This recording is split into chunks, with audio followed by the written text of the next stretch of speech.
സർവലോകാനാം വിഷജേ ഭവരോഗിണാം നിധയേ സർവവിദ്യാനാം ദക്ഷിണാമൂർത്തയേ നമഃ. ശിവം ശിവകരം ശാന്തം ശിവാത്മാനം ശിവോത്തമം ശിവമാർഗപ്രണേതാരം പ്രണതോസ്മി സദാ ശിവം. ഭൂതനാഥ സദാനന്ദ സർവബോധദയാപരാ രക്ഷ രക്ഷ മഹാബാഹോ ശാസ്ത്രേ തുഭ്യം നമോ നമഃ.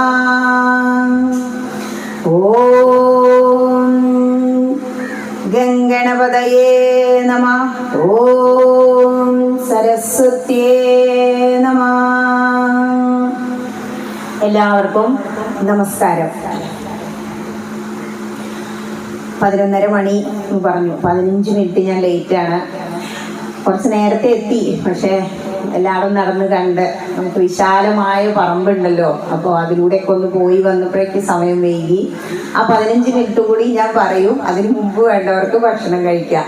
ഭക്ഷണമല്ല പ്രധാനം, മുക്തിപ്രദൻ സത്യം തന്നെ. പക്ഷേ നമുക്ക് ഇങ്ങനെ ഒരു ജീവിതം കിട്ടിയിട്ട് നമ്മൾ ഈ ഉണ്ടുറങ്ങി അങ്ങനെ ജീവിച്ച് തീർത്ത് കളഞ്ഞാൽ അത് ഉപനിഷത്ത് പറയുന്നത് മഹതോ വിനഷ്ടി, ഹേ മഹത്തുക്കളെ, നിങ്ങൾ ഈ സുന്ദരമായ മനുഷ്യജന്മം കിട്ടിയിട്ട് അത് നഷ്ടപ്പെടുത്തി കളയരുതേ എന്ന. എന്തുകൊണ്ടാണ് പുരാണങ്ങളും ഇതിഹാസങ്ങളും വേദങ്ങളും ഉപനിഷത്തുക്കളും ഇത് തന്നെ നമ്മളോട് പറഞ്ഞുകൊണ്ടിരിക്കണേ? ഇന്ന് മഹാദേവ ക്ഷേത്ര സന്നിധിയിൽ, കാരച്ചിന മഹാദേവ ക്ഷേത്ര സന്നിധിയിൽ 6 ദിവസത്തെ തുടർച്ചയായ നവീകരണ കലശം, ആ ചടങ്ങിലേക്കാണ് ഞാൻ ഇങ്ങോട്ട് വന്ന് കയറുന്നത്. ആദ്യം എന്താണ് ഈ നവീകരണ കലശം അതറിയണം. ഒരു പക്ഷേ ഇന്നലെ ഉണ്ടായ പ്രഭാഷണത്തിൽ നിങ്ങൾക്ക് കിട്ടിയിട്ടുണ്ടാവാം, അത് എനിക്കറിയില്ല. പക്ഷെ എന്ത് ചെയ്യുമ്പോഴും നമുക്ക് ഹൈന്ദവർക്കുള്ള കുഴപ്പം അതെന്താണെന്നൊന്നും അറിയില്ല.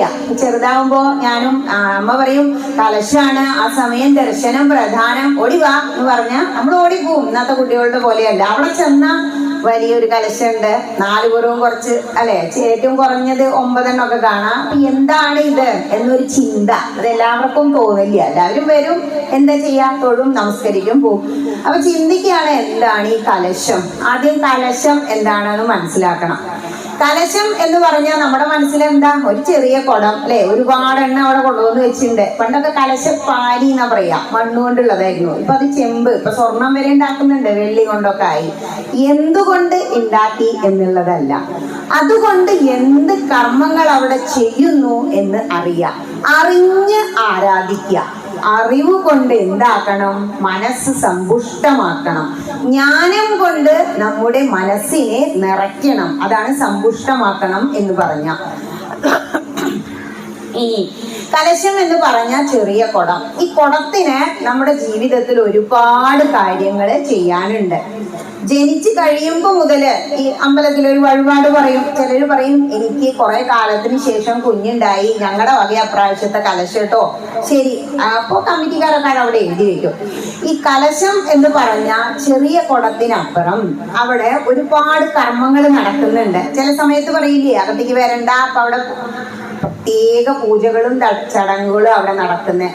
സാധാരണ നിങ്ങൾ അമ്പലത്തിലേക്ക് വരുമ്പോ നടക്കുന്ന പൂജ അല്ല, പ്രത്യേക താന്ത്രിക വിധി പ്രകാരമുള്ള പൂജാതി കർമ്മങ്ങളാണ് അവിടെ നടക്കുന്നത്. ആ കലശമൊക്കെ വെറുതെ ഇങ്ങനെ വെച്ചിരിക്കല്ല, അതിനുള്ളിലൊക്കെ ഒരു സാധനം നിറച്ചിട്ടുണ്ട് അല്ലേ. ഏറ്റവും നടുവില് വലിയ കലശല്ലേ, അതിനാണ് ബ്രഹ്മകലശം എന്ന് പറയാ. ദേവ ചൈതന്യത്തെ അതിലേക്ക് അങ്ങോട്ട് ആവാഹിച്ച് വെച്ചിരിക്കുകയാണ് നമ്മുടെ തന്ത്രി മുഖ്യൻ, അല്ലെങ്കിൽ തന്ത്രിയുടെ ആഭിമുഖ്യത്തിൽ വരുന്ന മറ്റ് ശ്രേഷ്ഠന്മാരായ പൂജാരിമാര്. അപ്പൊ എന്താണ് അതിൽ നിറച്ചു വെച്ചിരിക്കണേ? ദ്രവ്യകലശം ആണ് എന്ന് പറയും. ദ്രവ്യങ്ങളാ നിറയ്ക്കുന്നത്. എന്താ ദ്രവ്യം?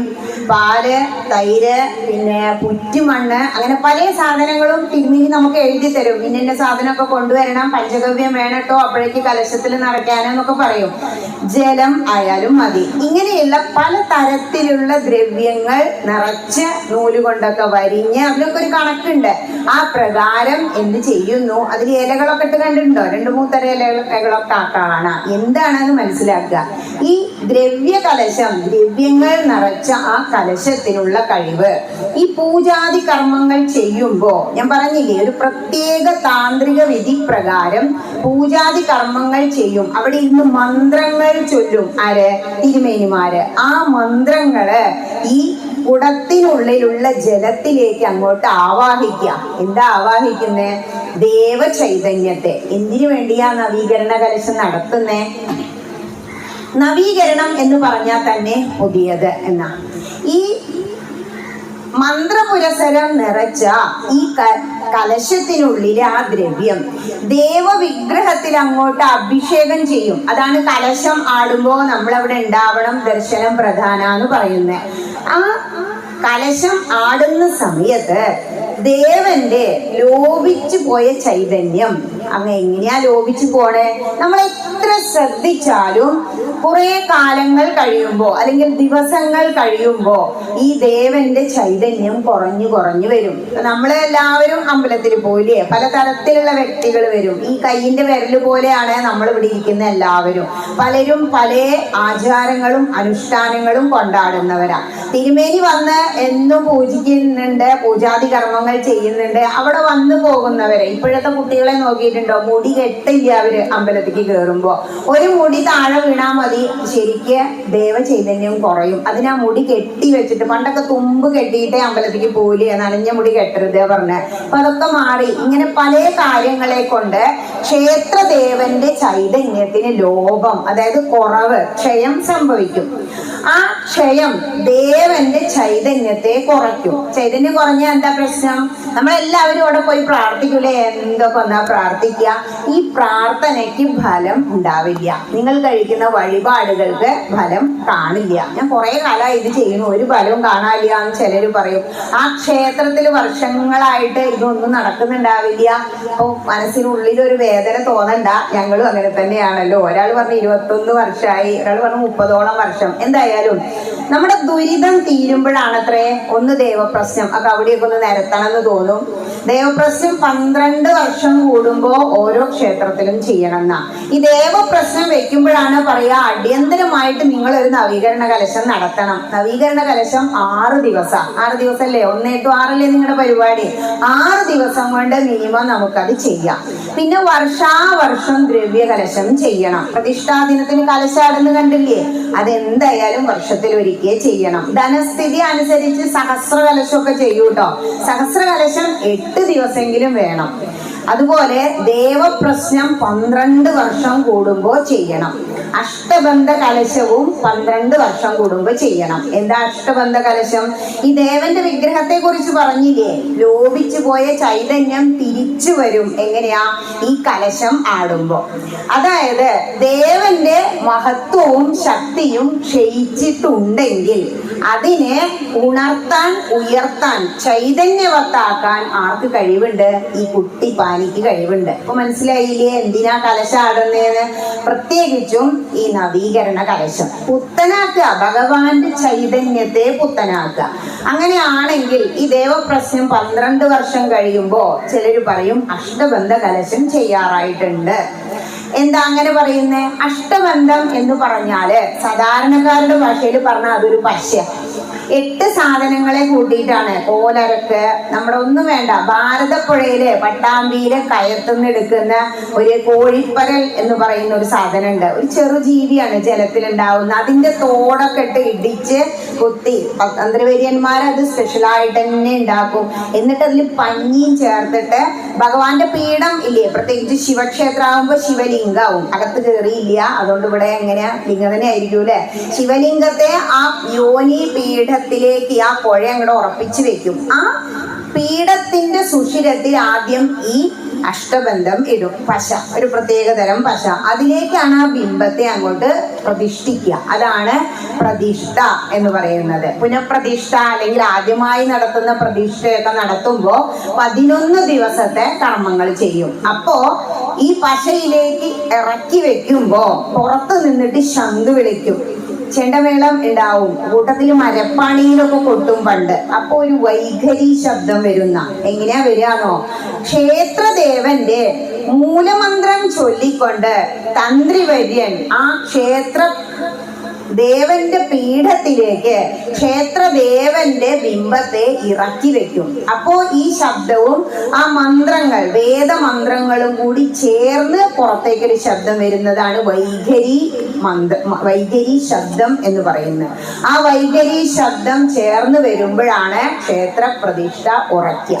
ഇത് എത്ര വർഷം? 12 വർഷം കൂടുമ്പോൾ ചെയ്യണം. അപ്പൊ നമ്മൾ എന്തൊക്കെ ചെയ്യാറായിട്ടുണ്ട് എന്നൊന്ന് ചിന്തിച്ചാൽ മതി. ഏതായാലും ഈ പ്രദേശവാസികളുടെ ദുരിതം തീർന്നു. അതുകൊണ്ടാണ് ഇത്രയെങ്കിലും ചെയ്യണം. എന്താ മഹാദേവൻ എന്ന് പറഞ്ഞ ആദിദേവനാണ് മഹാദേവൻ. എത്ര വിശാലമായ ഏരിയ നമുക്ക് വേണ്ടി മാറ്റി വെച്ചിരിക്കുന്ന പൂർവികരുടെ കുശാഗ്ര ബുദ്ധിയാണ് എന്ത്, ഈ പ്രപഞ്ചത്തിൽ നിറഞ്ഞു നിൽക്കുന്ന ശക്തിയെ, ആ ചൈതന്യത്തെ ആവാഹിച്ചെടുത്ത് ഒരു ക്ഷേത്രത്തിലെ പ്രതിഷ്ഠയിലേക്ക്, വിഗ്രഹത്തിലേക്ക് അങ്ങോട്ട് കേന്ദ്രീകരിച്ചു വെക്കുക. എന്തിനു വേണ്ടിയിട്ടാ? നമുക്ക് ആരാധന നടത്താൻ. എന്തിനാ ആരാധന നടത്തണേ? നമ്മുടെ ഭാരതീയന്റെ പൈതൃകം അല്ലെങ്കിൽ നമ്മുടെ സംസ്കാരം തന്നെ ക്ഷേത്രങ്ങളിൽ നിന്നാ തുടങ്ങുന്നത്. നമ്മുടെ സംസ്കാരത്തിന്റെ പൈതൃകത്തിന്റെ അക്ഷയഖനി എന്ന് പറഞ്ഞാൽ അത് ക്ഷേത്രങ്ങളാണ്. ക്ഷേത്രവുമായി ബന്ധപ്പെട്ടിട്ടാണ് പണ്ട് കാലത്ത് ഒരു ജനതയുടെ ജീവിതം തന്നെ മുന്നോട്ട് പോയിരുന്നത്. ഇപ്പൊ വീണ്ടും നമ്മൾ ആ പഴമയിലേക്ക് വന്നു തുടങ്ങി. ഇടക്കാലത്തൊക്കെ ഒന്ന് നശിച്ചു പോയിരുന്നു. പക്ഷെ ഇപ്പൊ പലരും പല സ്ഥലങ്ങളിലും ഇങ്ങനെ കുട്ടി പ്രഭാഷണങ്ങളായിട്ടും പിന്നെയോ ഗ്രന്ഥപാരായണങ്ങളായിട്ടും സപ്താഹങ്ങളായിട്ടും നവാഹങ്ങളായിട്ടും ഒക്കെ മനസ്സിലാക്കി എന്തിനാ ക്ഷേത്ര ആരാധന നടത്തണേ. ഈ ശരീരം കിട്ടിയിട്ട് മനുഷ്യന്റെ പ്രത്യേകത എന്താ? മർത്യൻ എന്ന് പറഞ്ഞാൽ മരണം ഉള്ളവനാ. അതേസമയം മനനം ചെയ്യാൻ കഴിവുള്ളവനാ മനുഷ്യൻ. മനനം ചെയ്യാന്ന് പറഞ്ഞാൽ ജീവജാലങ്ങൾക്ക് അതിനുള്ള കഴിവില്ല. മനുഷ്യൻ എന്ത് ചെയ്യും? ചിന്തിക്കും. എന്താ ചിദാനന്ദപുരി സ്വാമി പറയാ? ചിന്തിക്കണം, ചിന്തിക്കണം, അല്ലെ? കേൾക്കാറില്ലേ? നമ്മൾ അതിനെ കുറിച്ച് അങ്ങനെ ചിന്തിക്കും. ഇവിടെ വന്ന് ക്ഷേത്രത്തിൽ ആരാധന നടത്തണം എന്ന് അമ്മ പറയുമ്പോ നമ്മുടെ ഈ ശരീരം കിട്ടിയിട്ട് മനുഷ്യൻ ആദ്യം ചെയ്യേണ്ടുന്ന ഏറ്റവും വലിയ കടമ ക്ഷേത്ര ആരാധന. അപ്പൊ ആരെയാ ആരാധന നടത്തേണ്ടത് എന്നായി അടുത്ത ചോദ്യം, അല്ലേ? 33 കോടി ദേവതകളുണ്ട് ടീച്ചറെ, ആരെ ഇപ്പൊ ആരാധിക്കുക? ഏതെങ്കിലും ഒന്ന്. ഹിന്ദു സമ്പന്നനാ, അല്ലേ? ഇഷ്ടം പോലെ ഉണ്ട് നമുക്ക്. മറ്റുള്ളവർക്ക് ഒന്നേ ഉള്ളൂലോ, അങ്ങനെ സമാധാനിക്കണം. അല്ലാതെ ഇപ്പോഴത്തെ കുട്ടികൾ എന്താ പറയാ, എത്ര ഒറ്റ ഒന്നുള്ളത് മതി, ഞാൻ പോവുക, കഴിഞ്ഞു കൺവേർഷൻ, അങ്ങനെയല്ല ചിന്തിക്കണ്ടേ. ഞാൻ സമ്പന്നനാ, എനിക്ക് ഇഷ്ടം പോലെ ഉണ്ട്, ഇഷ്ടമുള്ളത് എടുക്കാം. ചിലർക്ക് സുബ്രഹ്മണ്യനോടാവും, ചിലർക്ക് ഭഗവതിയോടാവും, ചിലർക്ക് മഹാദേവനോടായിരിക്കും. മഹാദേവന്റെ പ്രത്യേകത എന്താണോ? മഹാദേവ ക്ഷേത്രത്തിലേക്ക് ഇങ്ങോട്ട് വരിക എന്ന് പറഞ്ഞാൽ തന്നെ മനസ്സിനുള്ളിൽ ഒരു തുടിയാ. ഭഗവാന്റെ ആ തുടിയില്ലേ ചെണ്ടയുടെ മുകളിൽ, അതിങ്ങനെ കൊട്ടുന്ന ശബ്ദാണ് ഒരു മഹാദേവ ക്ഷേത്രത്തിൽ നിന്ന് വെളി വരുമ്പോ ഇവിടെ അങ്ങനെ ഇടിക്കുക. കാരണം ആദിദേവനാണ് മഹാദേവൻ, മഹേശ്വരൻ. നമ്മളെ ദൈവം എന്നല്ല ഹൈന്ദവൻ ഈശ്വരൻ എന്നാ പറയാ.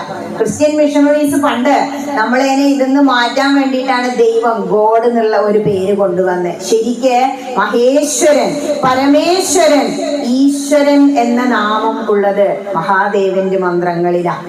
ഇനി ആദിദേവനാണ് എന്ന് പറയാൻ എന്താ കാരണം?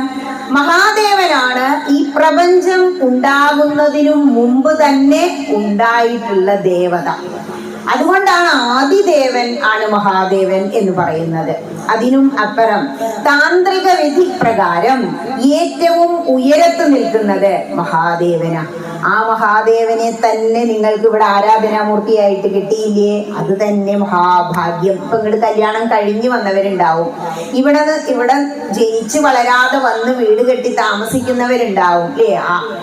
അറിയാതെ വന്നു പെട്ടവരുണ്ടാവും. ഏതായാലും ഇങ്ങനെ ഒരു ക്ഷേത്ര സമുച്ചയം എന്ന് പറയാൻ കാരണം ഇത്രയും ഉപദേവന്മാര് അടുത്തുനിന്ന് ഒരു ക്ഷേത്രത്തിൽ ഞാൻ പോയപ്പോ കണ്ടില്ല. നിങ്ങൾക്ക് ഗണപതി വേണോ, സരസ്വതി വേണോ, ദുർഗ വേണോ, അയ്യപ്പൻ വേണോ, എല്ലാവരും ഇവിടെ ഉണ്ട് എന്ന് പറയും പോലെ അത്രയും ഉപദേവന്മാരെ കണ്ടു. ആദ്യം ഉപദേവന്മാരെടുത്ത് പോയിട്ടാണ് അത്രേ ഇവിടെ പ്രധാന ദേവനെ തൊഴുക. പൊതുവെ എല്ലാ അമ്പലങ്ങളിലും നേരിട്ടിട്ട് ആരെയും കാണാനാ പോവുക, പ്രധാന മൂർത്തിയെ കണ്ടു വണങ്ങും, എന്നിട്ടാണ് പുറത്തിറങ്ങിയിട്ട് ഉപദേവന്മാരെ വണങ്ങുക. ഇവിടെ എന്താണ് അങ്ങനെയെന്ന് എനിക്കറിയില്ല, പൂർവികർ എന്തെങ്കിലും കണ്ട് ചെയ്തതാവും. കാരണം അച്ഛനെ കാണാൻ പോയാ ആദ്യം നമ്മൾ അച്ഛനെ കാണും, എന്നിട്ടാ മക്കളെ കാണുക. ഒരച്ഛനും മക്കളും തമ്മിലുള്ള ബന്ധം ഉണ്ടാവും ഇത്രേ പ്രധാന മൂർത്തിയും ഉപദേവതകളും തമ്മില്. ഇത്രയും ഉള്ള ഒരു ക്ഷേത്രം നമുക്ക് സ്വന്തമായിട്ട് കിട്ടി. കാരണം എന്താണോ, നമ്മൾ ജനിച്ച് ജീവിച്ചു പോരുമ്പോ നമ്മുടെ ജീവിതം ഈ ക്ഷേത്ര ആരാധനയുമായി ബന്ധപ്പെടുത്തണം. ഇനി നിങ്ങൾ ആലോചിച്ചോളൂ, മറ്റുള്ള മതസ്ഥരെ കുറിച്ച് തിങ്ക് പോസിറ്റീവ്, നല്ലതിനെ ചിന്തിക്കുക, സ്വീകരിക്കുക. അവരെങ്ങനെയാ അവരുടെ ജീവിതം ചിട്ടപ്പെടുത്തുന്നത്? ആഴ്ചയിൽ ഒരു ദിവസം നിർബന്ധമായും അവരുടെ ആരാധനാമൂർത്തിയെ അവർ കാണാൻ പോകും. ഒരു നേരിട്ട് പ്രപഞ്ചത്തിനെയാണ് പ്രാർത്ഥിക്കുന്നത് എങ്കിലും അവർക്കൊരു ചിട്ടുണ്ട്. ആത്മീയതയിൽ ഊന്നിയ ഒരു ജീവിതമാണ് അവർ കൊണ്ടു നടക്കുന്നത്. നമ്മൾ മാത്രം ഹിന്ദു എങ്ങനെയാ ജീവിക്കുന്നത്? ഒരു ജന്തുവിനെ പോലെ. എന്താ ജന്തു പറയാൻ കാരണം? ആത്മീയത തൊട്ട് തീണ്ടാത്തവരാണ് ജന്തുവിനെ പോലെ ജീവിക്കുക. ഒരാട്, പശു അല്ലെങ്കിൽ ഒരു കുറുക്കൻ, അവർക്ക് എന്താ രാവിലെ ചെയ്യാം? ഭക്ഷണം ഇഷ്ടം പോലെ കഴിക്കണം, വയറ് നിറഞ്ഞ ഏതെങ്കിലും മുക്കിൽ കിടന്നുറങ്ങണം, ഇങ്ങനെ ജീവിക്കുന്നവരാണ് ജന്തുവിനെ പോലെ ജീവിക്കുക. എന്താ ശങ്കരാചാര്യസ്വാമി പറഞ്ഞ്, മനുഷ്യരൂപേണ മൃഗം ചരന്തി. മനുഷ്യനെ പോലെ ഒരു രൂപേ നിനക്ക് കിട്ടിയിട്ടുള്ളൂ, നീ മൃഗത്തെ പോലെ സഞ്ചരിച്ചുകൊണ്ടിരിക്കുകയാണ്. കാരണം ആത്മീയതയെ കുറിച്ച് ചിന്തിക്കുന്നില്ല. ചിന്തിക്കാൻ ഇത്രയും പവർഫുൾ ആയ ഒരു മനസ്സ് കിട്ടിയ നമ്മൾ എവിടെയാ? ഈ മനസ്സ് ശരിക്കും ആ മനസ്സാണ് ഈശ്വരൻ. ഒരമ്മ പറഞ്ഞു, കുട്ടികള് നിങ്ങൾ തെളിവ് തരുമോ എന്ന് ചോദിച്ചു. ഈ ശരീരം ഉണ്ടാക്കിയിരിക്കുന്നത് പഞ്ചഭൂതങ്ങളെ കൊണ്ടാ. പഞ്ചഭൂതങ്ങൾ പറഞ്ഞാലൊക്കെ ജീവനില്ലാത്തതാ. ഭൂമി, ജലം, അഗ്നി, വായു, ആകാശം. ഈ 5 വിരലുകള് പഞ്ചേന്ദ്രിയങ്ങളെ കാണിക്കുന്നു, പഞ്ചഭൂതങ്ങളെ കാണിക്കുന്നു. പഞ്ചഭൂതങ്ങൾ എന്ന് പറഞ്ഞ ഇവിടെ വന്നാ നിങ്ങൾ എന്താ മന്ത്രം ചൊല്ലാറ്? ഇപ്പൊ ഇവിടെ വിളക്ക് വെക്കുമ്പോ ഓം നമഃ ശിവായ എന്ന് ജപിച്ചില്ലേ? ആ നമഃ ശിവായ എന്ന പഞ്ചാക്ഷരി മന്ത്രം പഞ്ചഭൂതങ്ങളെ കാണിക്കുന്നു. ആ പഞ്ചഭൂതങ്ങൾ കൊണ്ട് ഇങ്ങനെ ഒരു ശരീരം ഭഗവാൻ സൃഷ്ടിച്ചു. എന്തൊക്കെ എടുത്ത് കുഴച്ചു? കളിമണ്ണൊക്കെ കുഴച്ചു എന്ന് പറയില്ലേ? ബ്രഹ്മാവ് സൃഷ്ടി നടത്തിയപ്പോ അതിൽ ഇത്തിരി മണ്ണ് ചേർത്തു, അതാണ് ഭൂമി. ഇത്തിരി വെള്ളം ചേർത്തു, ജലം. പിന്നെ അവസാനം ഒരു ശ്വാസം കൊടുത്തു, വായു. നമുക്ക് ഇരിക്കാൻ ഒരു സ്ഥലം തന്നു, അത് സ്പേസ്. ഉള്ളിലൊരു വിശപ്പും വെച്ച് തന്നു, അതാണ് ജഠരാഗ്നി. വയറ് കത്തിയിട്ട് വയ്യാ പറയും 1 മണി കഴിഞ്ഞാൽ, അല്ലേ? ഇതിനുള്ളിൽ ഈ ഹൈഡ്രോക്ലോറിക് ആസിഡ് കിടന്ന് കത്തുക സയൻസ് പ്രകാരം. ഇനി അങ്ങനെ ഒരു സൃഷ്ടി അവിടെ നടത്തി വെച്ചു. അതിനുള്ളിൽ എന്തില്ല? ജീവനില്ല. ഈ ജീവൻ എവിടെ നിന്ന് വന്നു? ശ്രീലകത്തിരിക്കുന്നത് പരമാത്മാവാ, അതായത് ഭഗവാൻ തന്നെ. ആ പരമാത്മാവിൽ നിന്നും ഒരംശം എടുത്ത് നമുക്ക് ജീവാത്മാവിനെ തന്നു. അതാണ് കൃഷ്ണാർജുനന്മാർ. ജീവാത്മാവും പരമാത്മാവും തമ്മിലുള്ള സംസാരമാണ് 18 അധ്യായങ്ങളിൽ അങ്ങനെ നിറഞ്ഞു നിൽക്കുന്നത്. ഗീതയിൽ ചോദിക്കും, കൃഷ്ണ എന്തിനാ പത്രയ്ക്ക് യുദ്ധം ചെയ്തിട്ട് സ്വന്തം രാജ്യമൊക്കെ വേണ്ട, നമുക്ക് പോവാം. ഇങ്ങനെ ആദ്യത്തെ അധ്യായത്തിൽ കുറെ പറഞ്ഞു അർജുന വിഷാദയോഗം, രണ്ടാമത്തതിൽ സാങ്ക്യം കുറെ പറഞ്ഞു, അപ്പോ സംശയധിയായി. 3-ാമത്തെ അധ്യായം കർമ്മയോഗം എത്തുമ്പോഴാണ് ഭഗവാൻ വീണ്ടും പറഞ്ഞു കൊടുക്കുന്നത്. ശ്രീ ഭഗവാനുവാച ലോകേസ്മിൻ ദ്വിവിധാധിഷ്ഠ പ്രോക്താമയാനഘ ജ്ഞാനയോഗേന സാഖ്യാനാം കർമ്മയോഗേന യോഗിനാം. ഇത്രയും നമ്മൾ ചെയ്യുന്നുള്ളൂ. എന്താ മനസ്സിലായേ? ഗീതേനെ ടീച്ചറെ ഒന്നും മനസ്സിലായില്ല. അതല്ലേ ഹിന്ദു ആണോ അത് പറയും. അതാണ് നമ്മളുടെ ഗീത. വിദേശങ്ങളിലെല്ലാം ഒരു സബ്ജക്റ്റാ. അവരുടെ MBAക്ക് ഒരു പേപ്പറാ ഭഗവത്ഗീത. ബിസിനസ് മാനേജ്മെന്റ് ആണാ പറയുന്നത്. നമ്മൾ മാത്രം പഠിക്കില്ല. നമ്മളെ സ്വന്തമായ പിന്നെ നമുക്ക് ഒന്നിനൊരു വില ഇല്ലല്ലോ, അല്ലേ? കല്യാണം കഴിയോളം അവളെ പിന്നാലെ അവള് പറയുന്നതൊക്കെ കേട്ട് നടക്കും. കല്യാണം കഴിഞ്ഞ് സ്വന്തമായാലോ പിന്നെ പറഞ്ഞതൊന്നും കേൾക്കില്ല. അങ്ങനെയല്ലേ കണ്ടുവരുന്നത്? സ്വന്തമായ അതിന്റെ വില പോയി. അതാ നമുക്ക് പറ്റിയേ. ഇവിടെ പറയാണ് ഭഗവാൻ, അർജുന ലോകേസ്മിൻ ലോകേസ്മിൻ ദ്വിവിധാ നിഷ്ഠ പുരാ പ്രോക്ത മയാനഘ. അനഘ എന്ന് തന്നെ വിളിക്കണം. മയ എന്ന് പറഞ്ഞാൽ ഞാൻ. ആര് പറഞ്ഞിട്ടുണ്ട്? പണ്ടേ ഞാൻ പറഞ്ഞു വെച്ചിട്ടുണ്ട്. ലോകേസ്മിൻ ദ്വിവിധാ നിഷ്ഠ. ഈ ലോകത്തിൽ 2 തരം അനുഷ്ഠാനങ്ങൾ അല്ലെങ്കിൽ ആചാരങ്ങൾ ഉണ്ട്. അതിലൊന്നാണ് ക്ഷേത്രം എന്ന് പറയുന്നത്. ഒന്ന് നമ്മുടെ ലൗകിക ജീവിതവും അങ്ങനെ മനസ്സിലാക്കാം. മറ്റൊന്ന് എന്താ പറയുന്നത്? ജ്ഞാനയോഗേന സാഖ്യാനാം. ആരാ ജ്ഞാനയോഗത്തിലൂടെ പോകുന്നത്? സന്യാസിമാര്, സാഖ്യന്മാര്. കർമ്മയോഗേന യോഗിനാം. യോഗികൾ. അതായത് നമ്മൾ ലൗകികരാണ് യോഗികളെ പോലെ ജീവിക്കേണ്ടത്. കർമ്മം കർമ്മയോഗമായി ചെയ്യണമെന്ന് ഗീത പറയാം. അതായത് ലൗകികരെല്ലാം കർമ്മയോഗത്തിലൂടെ ജീവിക്കാം. ഇവിടെ വന്നപ്പോ പന്തലില് കുറച്ച് അമ്മമാരുണ്ട്, യൂണിഫോമില്. അമ്പലത്തിന്റെ ഉള്ളിൽ കുറച്ച് അമ്മമാരുണ്ട്. എല്ലാവരും തിരക്കിലാ. കാരണം എന്താ? അവരവരുടെ കർമ്മം, കമ്മിറ്റി ഏൽപ്പിച്ചതായ ആ കർമ്മം കറക്റ്റായിട്ട് ചെയ്തുകൊണ്ടിരിക്കുകയാണ്. എത്ര സേവനമായിട്ട്, സമർപ്പണമായിട്ടാണ് നിങ്ങളിപ്പോ ഈ 6 ദിവസം ഇവിടെ ഇത്രയും കാര്യങ്ങൾ നടത്തുന്നത്. അത് ഏറ്റവും വലിയ ഭാഗ്യ. ജന്മം കിട്ടിയിട്ട് ഒരു ക്ഷേത്രത്തിന് വേണ്ടി ഒരു പുല്ല് പറിച്ച് അവിടെ വൃത്തിയാക്കാൻ, ഒരു തുളസിപ്പൂവ്, ഒരു പൂവളത്തല പറിച്ചവിടെ കൊണ്ടുവയ്ക്കാൻ, അല്ലെങ്കിൽ ഒന്നും വേണ്ട, ആ രാജസൂയം നടക്കുമ്പോ മുത്തശ്ശി എടുത്തിട്ട് ഇച്ചിലര പോലെ ഒരില എടുത്ത് അവിടെ നിന്ന് തുടച്ച് ഭക്തജനങ്ങൾക്ക് ഇരിക്കാൻ വൃത്തിയാക്കാൻ കഴിഞ്ഞ അത് തന്നെ മഹാഭാഗ്യം. മഹാദേവൻ അവിടെ ഇരുന്ന് ഇങ്ങനെ നോക്കൂത്രേ, എന്റെ എത്ര കുട്ടികൾ ഇവിടെ എന്തെല്ലാം വന്ന് ചെയ്യുന്നുണ്ട്. ആ ഒരു നോട്ടം മതി, പിന്നെ വേറെ ഒന്നും വേണ്ട. കാരണം ക്ഷിപ്രപ്രസാദിയാണ് മഹാദേവൻ, ക്ഷിപ്രകോപിയുമാണ്. വന്നില്ലേ അവർക്കുള്ളത് അപ്പുറം വരും. കാരണം അവർ കരുതും ഇവിടെ വന്ന് ചെന്ന് പറയാ നവീകരണ കലശാട്ടോ, 1000 രൂപ എഴുതണേ, 8 ലക്ഷമൊക്കെ വേണം ഇന്നെ കാര്യത്തിന്. അപ്പോ മുഖം തിരിച്ചു, പ്രാരാബ്ദം പറഞ്ഞു, 100 രൂപ വേണമെങ്കിൽ എഴുതിക്കോ. പിറ്റേ ദിവസം അസുഖം പിടിച്ചു, ആശുപത്രിയിൽ 5000 കൊണ്ട് കൊടുക്കും. ഉറപ്പാണത്. ഏതെങ്കിലും ഒരു വഴിക്ക് സൽക്കർമ്മങ്ങൾക്ക് വേണ്ടി ചിലവാക്കാൻ മടിക്കുമ്പോ അതിനെ ഇരട്ടിക്ക് നമുക്ക് അപ്പുറം ചെലവായി പോവും. പക്ഷേ അതിനെക്കുറിച്ച് ചിന്തിക്കാനുള്ള ബുദ്ധി ഇല്ലാത്തവൻ അത് മനസ്സിലാവില്ല. ഈ മറ്റു മതസ്ഥര് കണ്ടിട്ടോ, സക്കാത്ത് കൊടുക്കാൻ അവർക്ക് സന്തോഷം. എത്ര രൂപ ഇൻട്രസ്റ്റ് വന്നു അത് മൊത്തം കണ്ട് എടുത്തോളൂ. ബാങ്കിൽ ഞാൻ ചെന്ന് നിന്നപ്പോ പറയുന്നത് കേട്ടതാ. എന്തോ ഒരു 217 ലാസ്റ്റ് വന്നപ്പോ ചോദിച്ചു, റൗണ്ടായിട്ട് പോരെ? അല്ലല്ല, കറക്റ്റ് അത് മുഴുവൻ വേണം. ആ വയസ്സായ മനുഷ്യൻ പറയാ, അവർക്ക് ഒരു പൈസയും ഇൻട്രസ്റ്റ് അവർ ഉപയോഗിക്കാതെ സക്കാത്ത് ചെയ്യാം. കാരണം കൊടുത്തു കഴിഞ്ഞാൽ അതിന് 4 ഇരട്ടി തിരിച്ച് നമുക്ക് വേറെ ഭാഗങ്ങളിലൂടെ വരുന്ന. ഇവിടെ കൊടുക്കുന്നതിന്റെ പ്രാധാന്യം, കൊടുക്കുന്ന കൈ എപ്പോഴും എവിടെയാ? മുകളിലാ. വാങ്ങുന്നവൻ താഴെ നിൽക്കുന്നത്. അത് മനസ്സിലാക്കാതെ നമ്മളൊക്കെ എന്താ ഭഗവാന്റെ മുന്നിലേക്ക് എങ്ങനെ നീട്ടിയിട്ടാ ചിലര് പ്രാർത്ഥിക്കുക, ഇങ്ങോട്ട് തന്നോളൂ, ഇങ്ങോട്ട് തന്നോളൂ, ഇല്ലേ? ഒരിക്കലും അങ്ങനെയല്ല. നമസ്കരിക്കുമ്പോ കൈ ഇങ്ങനെ മലത്തി വെക്കരുത്. ഭഗവാന്റെ തൃപ്പാദങ്ങളിൽ നമസ്കരിക്കുന്നു എന്ന സങ്കല്പത്തോടെ കൈകളെ കൊണ്ട് ആ പാദങ്ങളെ പിടിച്ച് ഭഗവാനോട് ആ സാഷ്ടാംഗം ഉള്ള നമസ്കാരം ഉണ്ടല്ലോ, എങ്ങനെ വേണം? ഓം നമഃ ശിവായ എന്ന മഹാമന്ത്രം. ഈ മഹാമന്ത്രം എന്ന് പറയാൻ കാരണം എന്താ? നമുക്ക് മുത്തശ്ശി സന്ധ്യ ആകുമ്പോ പണ്ടേ പറഞ്ഞു തന്നു, നമഃശിവായ ചൊല്ലൂ. ഈ മഹാമന്ത്രം എന്നൊന്നും പറഞ്ഞു തന്നില്ല. ഇത് യജുർവേദത്തില് വരുന്ന മന്ത്ര. അതായത് വേദങ്ങൾ അങ്ങനെ സ്വരിച്ചു ചൊല്ലുമ്പോ അതിനിടയ്ക്ക് വരുന്ന ഒരു അനുവാദത്തില് നമഃശിവായ എന്ന മന്ത്രം വരുന്നുണ്ട്. അപ്പൊ അത് എവിടുന്നാ കിട്ടിയത്? മഹാമന്ത്രം, വേദമന്ത്രമാണ് മഹാദേവന്റെ മുന്നിൽ വന്ന് നിന്ന് നമ്മൾ ചൊല്ലുന്നത്. കുട്ടിയോട് പറഞ്ഞാ മന്ത്രം ചൊല്ലിക്കോ? എനിക്ക് മന്ത്രമൊന്നും അറിയില്ല. അമ്മ കുട്ടിക്ക് കൊടുക്കുന്ന മഹാമന്ത്രമാണ് ഓം നമഃശിവായ എന്നുള്ളത്. വലിയ ശക്തിയുണ്ട്. മൂലമന്ത്രം ഓങ്കാരം കൂട്ടി ജപിക്കുമ്പോ നമഃശിവായ നമഃശിവായ മാത്രം ജപിക്കാതെ ഓം ചേർത്ത് ജപിച്ചാല് അതിന് ഇരട്ടി ഫലം കിട്ടുന്ന. ഇനി അപ്പൊ കലശം എന്താന്ന് മനസ്സിലായി. ഈ കലശത്തിന് നമ്മുടെ ജീവിതത്തിന് അവസാനം ഒരു റോളുണ്ട്. മരണം കഴിഞ്ഞ ഒരു മുട്ടിപ്പാനിയൊക്കെ കൊണ്ടുവരില്ലേ, അത് കാണുമ്പോ തന്നെ നമുക്ക് സങ്കടം.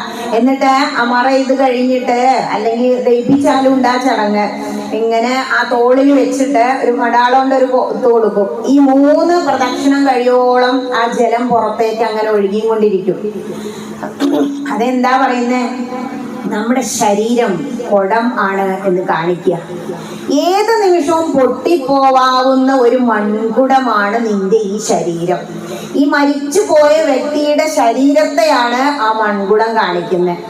ആ മൺകുടത്തിൽ നിറച്ചിരിക്കുന്ന ജലം അദ്ദേഹത്തിന്റെ ശരീരത്തിൽ ഉണ്ടായിരുന്ന ജീവാത്മാവായിരുന്നു. ആ ആത്മാവ് നമ്മൾ മറയത് അല്ലെങ്കിൽ ചിത വെച്ച് കഴിഞ്ഞ് ഇത്ര സമയം അവിടെ നിന്ന് നമ്മൾ 7 അടി വെച്ച് കഴിഞ്ഞാലാണത്തെ ആത്മാവ് പോവുക പരലോകത്തേക്ക്. അപ്പൊ ആത്മാവ് ചോർന്ന് ഇല്ലാതെയാകുന്ന സമയമാണ് 3 പ്രദക്ഷിണത്തില് ഓരോ തുളയിട്ടിട്ട് ആ ജലം മുഴുവൻ ഊറ്റിപ്പോകുന്നത്. അത് കഴിഞ്ഞ് എന്താ ചെയ്യാ? ആ കുടം പിന്നാക്കെട്ടിട്ട് ഉടയ്ക്കൂ എന്ന് പറയൂലേ, അത് ചെയ്യിപ്പിക്കാൻ വന്ന കർമ്മി. നമ്മുടെ ശരീരം തരിപ്പണമായി, തകർന്ന് തരിപ്പണമായി തീർന്നു എന്നാണ് അത് കാണിക്കുന്നത്. അപ്പോ എന്താ മനസ്സിലാക്കണ്ടേ?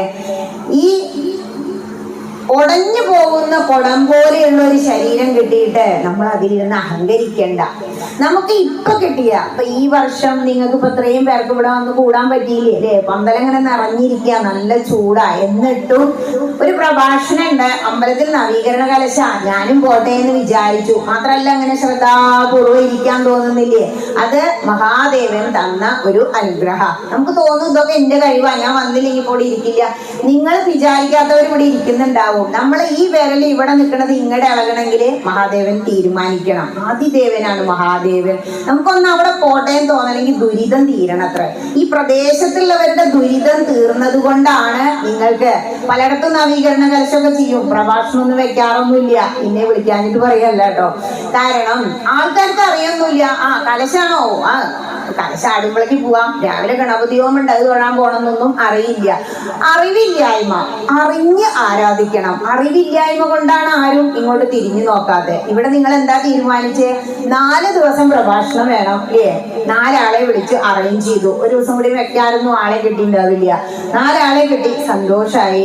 അപ്പൊ ഇനി എന്ത് ചെയ്യണം? അവരെ പ്രൊജക്ട് ചെയ്യണം. വേറെ എത്ര വലിയ ചടങ്ങുകൾ അവിടെ നടക്കുന്നുണ്ട്. നോട്ടീസ് ഇങ്ങനെ മറിച്ച് പോകുമ്പോ ഞങ്ങളെ 4 ആളുടെയും ഫോട്ടോ ഒക്കെ കുറച്ച് വലുതാക്കി കൊടുത്തിരിക്കുന്നത് ഞാൻ കണ്ടു. എന്തേ അങ്ങനെ തോന്നിയത്?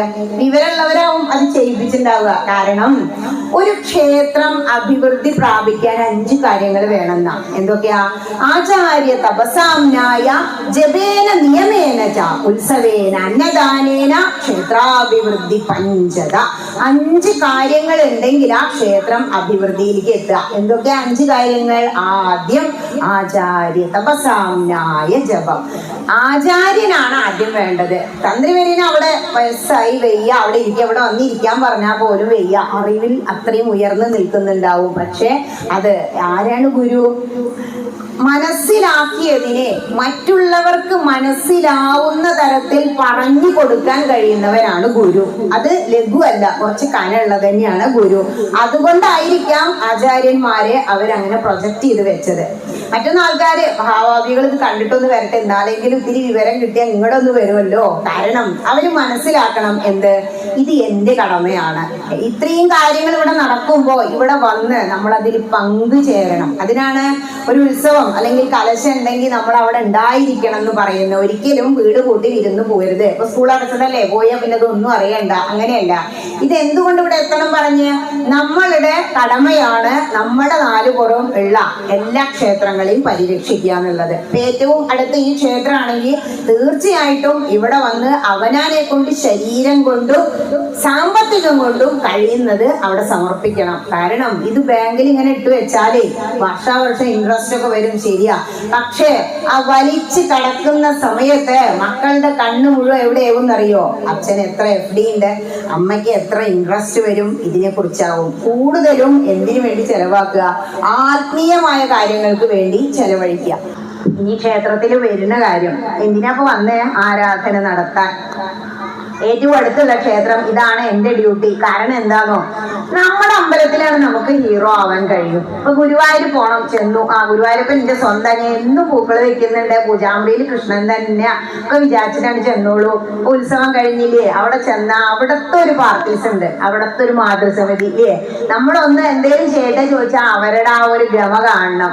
നമുക്ക് ഹീറോ ആവാൻ പറ്റിയ നമ്മുടെ ഏറ്റവും അടുത്തുള്ള ക്ഷേത്രത്തിലാണ്. അത് കമ്മിറ്റിക്കായാലും മാതൃസമിതിക്കായാലും സന്തോഷം തോന്നി. 1071 പേരുണ്ട് മാതൃസമിതിയിലെ പറഞ്ഞു.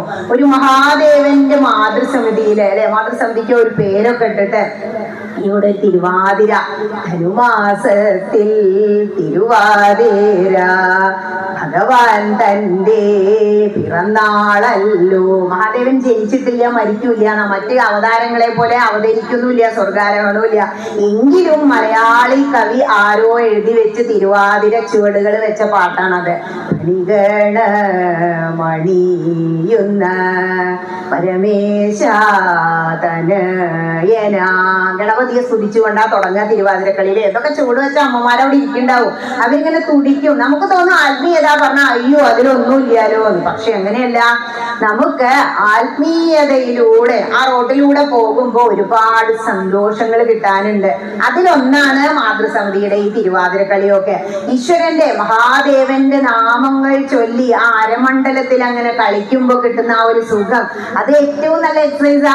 അതറിഞ്ഞ അമ്മമാരിപ്പോ തുടങ്ങി.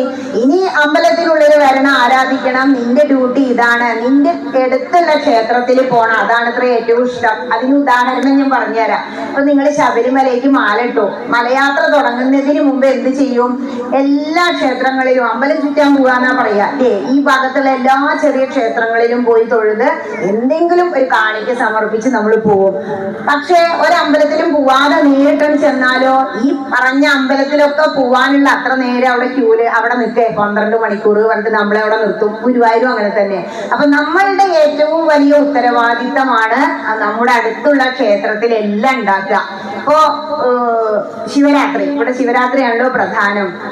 നമ്മൾ തീരുമാനിക്കുകയാണ്, ഓ ശിവരാത്രിയാണ്, ഇങ്ങോട്ട് പോവാ, ആലുവ ശിവരാത്രി കാണാൻ പോവാ. അവിടെ പോയി തിരക്കി കുത്തി നിന്ന് ആ വെയിലും കൊണ്ട് പുഴവക്കത്ത് ഏതിലും എത്ര സുഖ. നമ്മുടെ അടുത്തുള്ള ക്ഷേത്രത്തിൽ തന്നെ ശിവരാത്രി ഒരു ഉത്സവമായിട്ടാണ് കൊണ്ടാടാൻ തീരുമാനിച്ചു. എങ്ങോട്ടും പോണ്ട, ഇവിടെ കാണുന്നവരെല്ലാം നമ്മൾ അറിയുന്നവരല്ലേ. അറിയാത്ത സ്ഥലത്ത് പോയി മറ്റുള്ളവരെ പേടിച്ച് നിൽക്കണ്ട. നമ്മളുടെ സ്വന്തം എന്നുള്ള ഒരു ചെറിയ ഒരു അഭിമാനം കൂടി, അല്ലെങ്കിൽ ഒരു അഹങ്കാരം കൂടി നമ്മുടെ മനസ്സിലൊപ്പം ഉണ്ടാവും, എന്റെ മഹാദേവൻ എന്നുള്ളത്. അപ്പോ മഹാദേവൻ നമ്മളോടും ഉണ്ടാവൂത്രേ, ഇതെന്നെ പരിപാലിക്കുന്ന, ദിവസേന എനിക്കിവിടെ അമൃതമായ അന്നം തരുന്ന എന്റെ കുട്ടികൾ. എന്താ അന്നത്തിന്റെ പ്രത്യേകത? വേദം പറയുന്നത് അന്നം ബ്രഹ്മേതി വ്യജാനാതെന്നാണ്. അന്നം തന്നെയാണ് പരബ്രഹ്മം. അതായത് ഭഗവാനെ ഞാൻ പറഞ്ഞില്ലേ, അഞ്ച് പറഞ്ഞു നിർത്തി. പഞ്ചഭൂതങ്ങളെ കൊണ്ട്, ആ പഞ്ചഭൂതങ്ങളെ കൊണ്ട് നമ്മളുടെ ശരീരത്തെ നിർമ്മിച്ചു. ഈ പഞ്ചഭൂതങ്ങളെ പ്രതിനിധീകരിക്കുന്ന വസ്തുക്കളെ കൊണ്ട്, ദ്രവ്യങ്ങളെ കൊണ്ടാണ് മഹാദേവന് പൂജ നടത്തുക. അപ്പോ എന്താണ് ക്ഷേത്രം എന്ന് മനസ്സിലായി കഴിഞ്ഞു, വന്നു, ഇത്രയൊക്കെ മനസ്സിലായി. എന്നിട്ട് അവിടെ എന്താ കാണുന്ന കുട്ടി? പൂജ നടത്തുന്നുണ്ട്. അമ്മ എന്താണ് ഈ പൂജ? നമുക്കറിയില്ല. പൂജ നടത്തുന്നത് പഞ്ചഭൂതങ്ങളെ പ്രതിനിധീകരിക്കുന്ന ദ്രവ്യങ്ങളെ കൊണ്ടാ. എന്തൊക്കെയാ പഞ്ചഭൂതങ്ങൾ? ആകാശം, വായു എന്നൊക്കെ പറഞ്ഞില്ലേ? അവിടെ നോക്കൂ, ഒരു കിണ്ടി വെള്ളം കാണും, അതാണ് ജലം. ദീപം, ധൂപം. ദീപം എന്ന് പറഞ്ഞ അഗ്നി, ധൂപം എന്ന് പറഞ്ഞ വായു. പിന്നെയോ പുഷ്പം, പത്രം, ഫലം, തോയം. പുഷ്പം അവിടെ തളികയിൽ വെച്ചിട്ടുണ്ടാവും, തോയം കിണ്ടി വെള്ളം ഉണ്ടായിരിക്കും, എന്തെങ്കിലും ഒരു ഫലം അല്ലെങ്കിൽ അമൃതാത്മന നൈവേദ്യം കൽപ്പയാമി, ഒരു നൈവേദ്യം ഉണ്ടായിരിക്കും. പൂജ എന്ന് പറയുമ്പോൾ ഈ പഞ്ചഭൂതങ്ങളെ പ്രതിനിധീകരിക്കുന്ന ദ്രവ്യങ്ങൾ പൂജാരി അവിടെ കൊണ്ടുവന്ന് വെക്കും മഹാദേവന്റെ മുന്നില്. എന്നിട്ട് പഞ്ചഭൂതങ്ങളെ പ്രതിനിധീകരിക്കുന്ന ഈ 5 വിരലുകൾ കൊണ്ട്, 5 വിരൽ നോക്കൂ, 5 വലുപ്പ, ഇവിടെ ഇരിക്കുന്നവരെ പോലെ 5 തരം സ്വഭാവ, 5 തരം ഡ്യൂട്ടിയാ. പക്ഷെ നമ്മളങ്ങനെ നമസ്കരിച്ചാലോ ഈ വിരലുകളെല്ലാം ഒരേ വലുപ്പായില്ലേ? ഇതുപോലെ ഒരുമ നമുക്ക് വേണമെന്നാ, പല തരത്തിലുള്ളവരാണെങ്കിലും. ഈ 5 വിരലുകൾ കൊണ്ട് വ്യത്യസ്ത തരത്തിലുള്ള മുദ്രകൾ കാണിക്കും തിരുമേനി. പൂജിക്കുമ്പോ ശ്രദ്ധിച്ചാൽ കാണാം. പല തരത്തിലുള്ള മുദ്രകളിലൂടെ ഈ ഓരോ സാധനങ്ങൾ, അതായത് പഞ്ചഭൂതങ്ങളെ പ്രതിനിധീകരിക്കുന്ന ആകാശാത്മന പുഷ്പം കൽപ്പയാമി, ആകാശത്തെ പ്രതിനിധീകരിക്കുന്ന ആ പുഷ്പങ്ങളെ എടുത്തുകൊണ്ട് അർച്ചിക്കുന്നത് കാണാം. നിവേദ്യം കൊണ്ട് പലതരം മുദ്രകൾ കാണിക്കുന്നത് കാണാം. ഇതെല്ലാം ആവാഹിച്ച് ആ ഭഗവാൻ സമർപ്പിക്കുന്നതാണ് പൂജ എന്ന് പറയുന്നത്. അത് കുട്ടിക്ക് മനസ്സിലാക്കി കൊടുക്കുക. ഇനി ക്ഷേത്രം എന്ന് പറഞ്ഞാലോ, ക്ഷയാത് ത്രായതേ ഇതി ക്ഷേത്ര. എന്ത് ക്ഷയം? ഒരു ദേശത്തെ മൊത്തം ദുരിതത്തിലായിട്ടും ക്ഷേത്രം പൂജയില്ലാതെ കിടന്ന. ഇപ്പൊ പൂജിക്കാൻ തുടങ്ങിയപ്പോ അതിന്റെ മാറ്റം നിങ്ങളുടെ വീടുകളിൽ കണ്ടു തുടങ്ങിയിട്ടുണ്ടാവും. ഇനി നിങ്ങൾ ചെയ്യേണ്ട ആദ്യത്തെ കാര്യം എന്താണോ? ഒരു വിളക്ക് പൂജ സംഘടിപ്പിക്കുക. വിളക്ക് പൂജ പറഞ്ഞാൽ അയ്യോ ഇരിക്കാൻ വയ്യ ടീച്ചറെ 2 മണിക്കൂർ ലളിതാ സഹസ്രനാമോ ശിവസഹസ്രനാമോ വേണ്ട, അഷ്ടോത്തരം മതി, 108 നാമങ്ങൾ മതി, 108 പൂവല്ലേ വേണ്ടൂ, എത്ര പൂവ് മതി, 108 പൂവായി. ഒരു വിളക്ക് വെച്ചിട്ട് നിങ്ങൾക്ക് സ്ഥലമുണ്ട് ഇഷ്ടം പോലെ, ഒരു നാക്കലയിൽ ഒരു വിളക്ക് വെച്ചിട്ട് ഒരു ഇത്തിരി പൂക്കള് ഒരു ചീന്തലയിൽ വെച്ചിട്ട് എന്ത് ചെയ്യാ, ഈ പൂക്കളെ ഇങ്ങനെ എടുത്തിട്ട് ഓം നമ ശിവായ, ഇനി ഒരു മന്ത്രം അറിയില്ലെങ്കിൽ അത് മാത്രം 108 തവണ അർച്ചിച്ചിട്ട്, അഷ്ടോത്തരം പുസ്തകം വാങ്ങിക്കാൻ കിട്ടും, 10-15 രൂപ മതി, കാടാമ്പുഴയിലൊക്കെ ഉണ്ട്. എന്നിട്ട് ആ വിളക്ക് എന്താണ് എന്നുള്ള തത്വം കുട്ടിക്ക് പറഞ്ഞു കൊടുക്കുക. കുട്ടികളെ ആത്മീയതയിലേക്ക് കൊണ്ടുവരണം. അതിന് ഇങ്ങനത്തെ ഒരു പ്രഭാഷണം വെച്ചാൽ അവരെ കിട്ടില്ല. അവരോട് സ്കൂള് തുറക്കണതിന് മുമ്പ്, ഇപ്പൊ സ്കൂൾ അടച്ചൂലോ, നിങ്ങൾക്ക് മാതൃസമിതി ഫണ്ട് അല്ലെങ്കിൽ കമ്മിറ്റിയുടെ ഫണ്ട് അവരെടുത്ത് കമ്മിറ്റി തന്നെയാവും. കാരണം ഈ വക കാര്യങ്ങളൊക്കെ അവരല്ലേ നടത്തുന്നത്. മാതൃസമിതി ദിവസം 1 രൂപ ഒരു ഫണ്ട് കളക്ഷൻ വെക്കുക.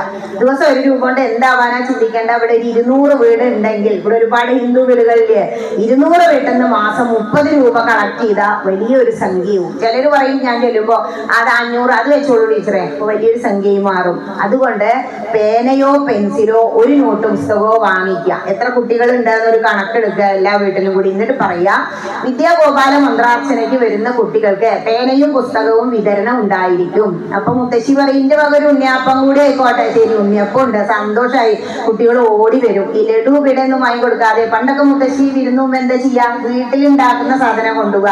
അതിനൊരു ദോഷവും ഇല്ല. മറ്റതിലൊക്കെ പ്രിസർവേറ്റീവ്സ്, അതുകൊണ്ടാണ് ബേക്കറി കഴിക്കരുത് പറയുള്ളൂ. നമ്മൾ മാത്രമാണ് എന്ത് ചെയ്യുന്നത്, ഈ വക പുറത്തുനിന്ന് വാങ്ങുന്ന സാധനം കൊണ്ട്. ഇപ്പൊ ദീപാവലി എന്നൊക്കെ പറഞ്ഞാൽ എന്തൊക്കെയാ ഓരോരുത്തർ പൂജിക്കണേ. നമ്മൾ ഉണ്ടാക്കുന്ന ശുദ്ധമായ സാധനങ്ങളെ കൊണ്ട് ആ പൂജകൾ നടത്തേണ്ടത്, അല്ലാതെ വാങ്ങിച്ചു കൊണ്ടുവരുന്നതല്ല. കുട്ടികളെ ദൈവം പോലെ, കുട്ടികൾക്കും അട കൊടുക്കണ്ടേ. പിന്നെ ഉണ്ണിയപ്പൊക്കെ ഉണ്ട് പറഞ്ഞു കൊടുത്തു. അങ്ങനെ അപ്പൊ അവരെന്ത്, ഈ പുസ്തകം കിട്ടൂലോ ഉണ്ണിയപ്പം കിട്ടൂലോ വെച്ചിട്ട് അവിടെ വന്നിരിക്കും. ഞങ്ങളുടെ അവിടെ ഗീതാ ക്ലാസ് നടത്തിയിരുന്നു ഒരു മുത്തശ്ശൻ. അദ്ദേഹം ഉണ്ണിയപ്പം ഉണ്ടാക്കാൻ പറയും ഭാര്യയോട്. 2 ആളും നല്ല ഭക്തിയുണ്ട്, അവർക്ക് കുട്ടികളില്ല. അപ്പൊ കുട്ടികളെ ഗീത പഠിപ്പിക്കാൻ തീരുമാനിച്ചു. ഉണ്ണിയപ്പം കിട്ടുമെന്ന് കരുതി കുട്ടികൾ അവിടെ വന്നിരുന്ന് ഗീത പഠിക്കും. പിന്നെ വലിയ ക്ലാസ് ഒക്കെ ആയി, അവർക്ക് ഒരു ഓഡിറ്റോറിയം ഒക്കെ ഉണ്ട്, അവിടെ വെച്ച് ഗീത ഫെസ്റ്റ് ഒക്കെ നടത്തി. അങ്ങനെ ഉണ്ണിയപ്പത്തിന് വേണ്ടി അവർ ഗീത പഠിച്ചു. അതാണ് കുട്ടിക്ക് താല്പര്യമുള്ള വസ്തുക്കൾ നമ്മൾ കൊടുക്കുക. അപ്പൊ ആ പുസ്തകം പേനയും കിട്ടും, അമ്മമാർക്ക് സന്തോഷം. അപ്പൊ ഒരു ബുക്ക് കുറച്ച് വാങ്ങിയാൽ മതിയല്ലോ. അങ്ങനെ അവർക്ക് എന്താ വിദ്യാഗോപാല മന്ത്രം, അതൊക്കെ ഒരു ആചാര്യനോട് ചോദിച്ച് മനസ്സിലാക്കുക. എങ്ങനെ ചെയ്യണം? കൃഷ്ണ കൃഷ്ണ ഹരേ കൃഷ്ണ സർവജ്ഞത്വം പ്രസീദമേ യമാരമണ വിശ്വേശ വിദ്യാമാശു പ്രയച്ഛമേ. ഇത്രയുള്ളൂ വിദ്യാഗോപാല മന്ത്രം. അതായത് കൃഷ്ണ കൃഷ്ണ ഹേ ഹരേ കൃഷ്ണ, എനിക്ക് സർവജ്ഞത്വം തരണേന്ന്. പിന്നെ തോന്നുന്നു അയ്യോ അത്രയ്ക്കൊന്നും വേണ്ട, എന്ത് മതി, വിദ്യാമാശു പ്രയച്ഛമേ, എനിക്ക് വിദ്യ തരണേ കൃഷ്ണ. രമാരമണ വിശ്വേശ, കൃഷ്ണാന്ന് വിളിച്ച വിളി കേൾക്കില്ല. എന്ത് വേണം? ഭാര്യയെ പുകഴ്ത്തി പറയണം. രമയെ രമിപ്പിക്കുന്ന കൃഷ്ണ, അല്ലെങ്കിൽ മഹാദേവ എനിക്ക് വിദ്യ തരൂ. ഇതാണ് അർച്ചിക്കുന്ന 21 തവണ മതി. അപ്പോഴേക്കും കുട്ടികൾ കോട്ട് വായിടാൻ തുടങ്ങും. അപ്പൊ നിർത്താം, ഇത്രയേ വേണ്ടൂ. അപ്പൊ ഞാൻ എന്ത് ചെയ്യുന്നു, സൂത്രത്തില് ആദ്യം പറയും, എല്ലാവരും ഇരുന്നോളൂ, ആദ്യം ഗണപതി സരസ്വതി ഒക്കെ ഉണ്ട്, ഗണപതി അഷ്ടോത്തരം അർച്ചിപ്പിക്കും. അത് കഴിഞ്ഞ് ഒരു സരസ്വതി അഷ്ടോത്തരം, സരസ്വതിയാണ് വിദ്യയുടെ എന്നൊക്കെ പറഞ്ഞ് അതും ചെയ്യിപ്പിക്കും. എന്നിട്ട് 21 വിദ്യാഗോപാല മന്ത്രം. പിന്നെ അടുത്ത മാസം വിളിക്കുക. മാസം ഒരു കലണ്ടർ തയ്യാറാക്കുക. അടുത്ത മാസങ്ങളിൽ, അടുത്ത 2 മാസം എന്തെല്ലാം ആഘോഷങ്ങളുണ്ട്, അപ്പൊ നമ്മൾ ഇവിടെ എന്തെല്ലാം ചെയ്യണം, എത്ര ഹോളിഡേയ്സ് വരുന്നുണ്ട്. പെസഹ വ്യാഴം ദുഃഖവെള്ളിയൊക്കെ വന്നില്ലേ, അത് ചേർത്ത് നിങ്ങളിത് വെച്ചോണ്ട് കുറച്ച് ആളെ കിട്ടിയില്ലേ. പിന്നെ സ്കൂൾ അടച്ച സമയം, ആ അവധി ദിവസങ്ങളിൽ അർച്ചന വെക്കുക. അപ്പൊ കുട്ടി നിർബന്ധമായിട്ടും വരും. അങ്ങനെ വലിയവരും ചെറിയവരും എല്ലാവരും ഇരുന്ന് വിളക്കിന് അർച്ചന നടത്തിയ ഇവിടത്തെ ഐശ്വര്യം വർദ്ധിക്കും. ഇതിന്റെ പേരെന്നെ എന്താണോ, സർവ ഐശ്വര്യ പൂജ. സർവ ഐശ്വര്യങ്ങളും ആ ശ്രീലകത്തിരിക്കുന്ന മഹാദേവൻ പിൻവിളക്കിൽ നിൽക്കുന്ന ശ്രീ പാർവതി ദേവി നിങ്ങൾക്ക് അങ്ങോട്ട് തരും. നമുക്കത് മനസ്സിലാവുന്നില്ല പെട്ടെന്ന്, പക്ഷെ ഓരോ കുടുംബത്തിലും അതിൻ്റെതായ മാറ്റം. നാമജപം തുടങ്ങുന്നത് നമുക്ക് കാണാം. ഇനി ഇവിടെ ക്ഷേത്രത്തിൽ വന്നു, പൂജ എന്താണെന്ന് മനസ്സിലാക്കി. ഇനി അടുത്തത് എന്താ അറിയണ്ടേ? നമ്മളെല്ലാവരും ഭൂരിപക്ഷം ഹൈന്ദവരും നമ്മുടെ ആരാധന എവിടെ നിർത്തുന്നറിയോ? അമ്പലത്തിൽ വന്നു, തൊഴുതു, നമസ്കരിച്ചു, കഴിഞ്ഞു. അവന്റെ LKG മാത്രമാണത് ആത്മീയതയിലെ. ഈ LKGയിലാണ് 60 വയസ്സായാലും നമ്മളെ ആത്മീയതയുടെ അറിവിലിരിക്കുന്നത്. അങ്ങനെ ആവാതെ എന്ത് ചെയ്യണം? ഇത് 4ാമത്തെ, അതായത് കൃതം ത്രേതം ദ്വാപരം കലിയുഗ. കലിയുഗത്തെ കുറിച്ച് ജ്ഞാനപ്പാന, ഈ സന്ധ്യാനാമം കഴിഞ്ഞാൽ കുട്ടിയുടെ കയ്യിൽ ജ്ഞാനപ്പാന വെച്ചു കൊടുക്കണം. 1 മാസം ജ്ഞാനപ്പാന വായിച്ചു കഴിഞ്ഞാൽ അരിനാമ കീർത്തനം വെച്ചു കൊടുക്കണം. ഈ അരിനാമ കീർത്തനം 1 മാസം വായിച്ചാൽ പിന്നെ രാമായണം മലയാളം എഴുത്തച്ഛന്റെ വായിക്കാൻ പറയണം. അതൊരു 6 മാസം കൊണ്ടൊക്കെ അവൻ തീർക്കും. അത് കഴിഞ്ഞാലാണ് ഗീതയൊക്കെ എടുത്ത് കൊടുക്കുക. അല്ല ആദ്യം തന്നെ ഗീത കൊടുത്ത് അതേ കിടക്കണം, എനിക്ക് വയ്യാ പറഞ്ഞിട്ട് അവനും കടിച്ചാൽ പൊട്ടില്ല, അവ എഴുന്നേറ്റ് പോകും. പിന്നെ മഹാഭാരതം വിശദമായിട്ട് അവസാനം ഒരു കഥ മഹാഭാരതത്തെ പറയാം, മറന്ന ഓർമ്മിപ്പിക്കണേ.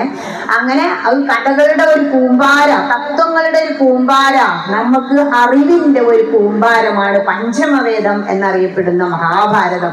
ആ മഹത്വം കൊണ്ടും ഭാരം കൊണ്ടും മഹാഭാരതം എന്ന പേര് വന്ന ഗ്രന്ഥം നമ്മൾ കുട്ടിയെ കൊണ്ട് വായിപ്പിക്കണം. അതും കഴിഞ്ഞിട്ടാണ് ഭാഗവതം നാരായണീയത്തിക്കൊക്കെ കടക്കണ്ടേ. ഭാഗവതം പഠിക്കാത്തവൻ നാരായണീയത്തിക്ക് കയറിയാൽ ഒന്നും മനസ്സിലാവില്ല.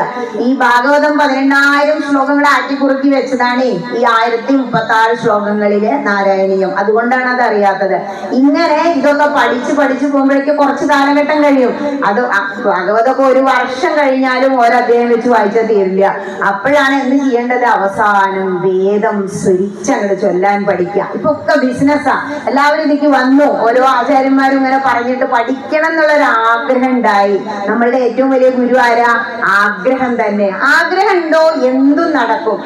എന്നോട് അങ്ങാടിപ്പുറം തിരുമാനാകുന്നേ മുണ്ടക്കേട്ട് മനക്കിലെ കൃഷ്ണൻ തിരുമേനി, ഞാൻ ഭാഗവതം നിവർത്തി ഇങ്ങനെ ഇരിക്കും രാവിലെ ചെന്നിട്ട്, സ്കൂൾ അടച്ച ടൈമായിരുന്നു. അപ്പോ എന്നോട് പറയും, ഇത് പഠിക്കണല്ലോ, ഞാൻ സംസ്കൃതം അല്ല സ്കൂളില്, ആഗ്രഹം ഉണ്ടായാൽ മതി മോളെ, എല്ലാം പിന്നെ ഭഗവാൻ തരും. സത്യാണ്. ആ ബ്രാഹ്മണന്റെ വാക്ക് സത്യമായതാ ഞാൻ ഇന്നിവിടെ ഇരിക്കുന്നത്. ആഗ്രഹിച്ചു, അത്രയ്ക്കും ആഗ്രഹിച്ചു, എനിക്ക് ഭാഗവതം പഠിക്കണം. ഇപ്പൊ ഭാഗവതം ഇങ്ങനെ ഒരു സപ്താഹം ആക്കാന്നുള്ള ഒരു പ്ലാനിങ് നടന്നുകൊണ്ടിരിക്കുക. കാരണം ജീവിതത്തില് ഈ ശരീരത്തിൽ ഇങ്ങനെ ഇരുന്നു കൊണ്ട് ആത്മാനുഭൂതി അനുഭവിക്കുക, അല്ലാതെ മരണത്തിന് ശേഷം അല്ല നമ്മളുടെ സ്വർഗം. എന്താ സ്വർഗം എന്ന് പറഞ്ഞാൽ നമുക്ക് ഈ ജീവിതത്തിൽ സുഖം ആയി തോന്നുന്നതാണ് സ്വർഗം, അല്ലാതെ മരിച്ചു കിട്ടുന്നതല്ല. ഈ ശരീരത്തിൽ ഇരുന്നു കൊണ്ട് എങ്ങനെ ആത്മാനുഭൂതി അനുഭവിക്കാം? ഇവിടെ ഇങ്ങനെ ഇരുന്നിട്ട് ഒരു 10:45 11:45 ഇങ്ങനെ തുടങ്ങി, ഒരു 12:30, 1 മണിക്കൂറോളം ഏകദേശം ആയപ്പോഴും ഒന്നും ആയിട്ടില്ല. അതിലൊരു സുഖം, ഒരു ലയം നിങ്ങൾക്ക് വന്നില്ലേ? വേറെ എവിടെ ചെന്നിരുന്നാലും ഇത് കിട്ടില്ല. ആ ഒരു സുഖം മറ്റുള്ളവർക്ക് കൊടുക്കാൻ ഇവിടെ നിങ്ങളുടെ ഇറങ്ങിയ ഒരു അമ്മമാര് ചിരിച്ചിട്ടുണ്ട്, അടുത്തേക്ക് ഒരു വരവ്, അവരങ്ങനെ ചിരിപ്പിക്കാൻ ഇത് ചെയ്തിട്ടേ കഴിയൂ. അതാണ് സത്സംഗത്തിന്റെ മഹിമ, പ്രഭാഷണത്തിന്റെ മഹിമ. ഇനി അമ്പലത്തിൽ ചെന്നു തൊഴുത് നമസ്കരിച്ച് പോവാതെ പറയുന്നു. ജ്ഞാനപ്പാൻ എന്താ പറയുന്നത്? യുഗം 4ലും നല്ലു കലിയുഗം, സുഖമേ തന്നെ മുക്തി വരുത്തുവാൻ. ലളിതമായൊരു വരിക. രാവിലെ ഇങ്ങനെ കൊളാമ്പി കൂടെ കേൾക്കൂലേ? അപ്പൊ ഒന്നുകൂടി ചുരുണ്ട് കിടക്കും നമ്മുടെ കുട്ടികള്. 6 മണിക്ക് മുമ്പ് കുട്ടിയെ എഴുന്നേൽപ്പിക്കുക, എല്ലാവരും എഴുന്നേൽക്കുക. സൂര്യൻ ഉദിക്കുന്നതിന് മുമ്പ് നമ്മൾ എഴുന്നേൽക്കണം. അല്ലാതെ ബ്രഹ്മമുഹൂർത്തം എന്നൊക്കെ പറഞ്ഞാൽ കുട്ടി അപ്പൊ തന്നെ അത് നിർത്തും, 8 മണിക്ക് നീക്കാൻ തീരുമാനിക്കും. അതൊന്നും വേണ്ട, കുറച്ച് വലുതായി അവരത് ചെയ്യും.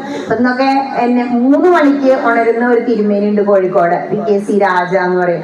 തിരുമേനി ആദ്യം എഴുന്നേൽക്കും, ഗ്രൂപ്പ് തുറക്കും. അത്രയും സന്തോഷം. 3 മണിക്ക് എഴുന്നേൽക്കും രമചേച്ചി ചെന്നൈയില്, അവരാണ് ഗ്രൂപ്പ് തുറക്കുക.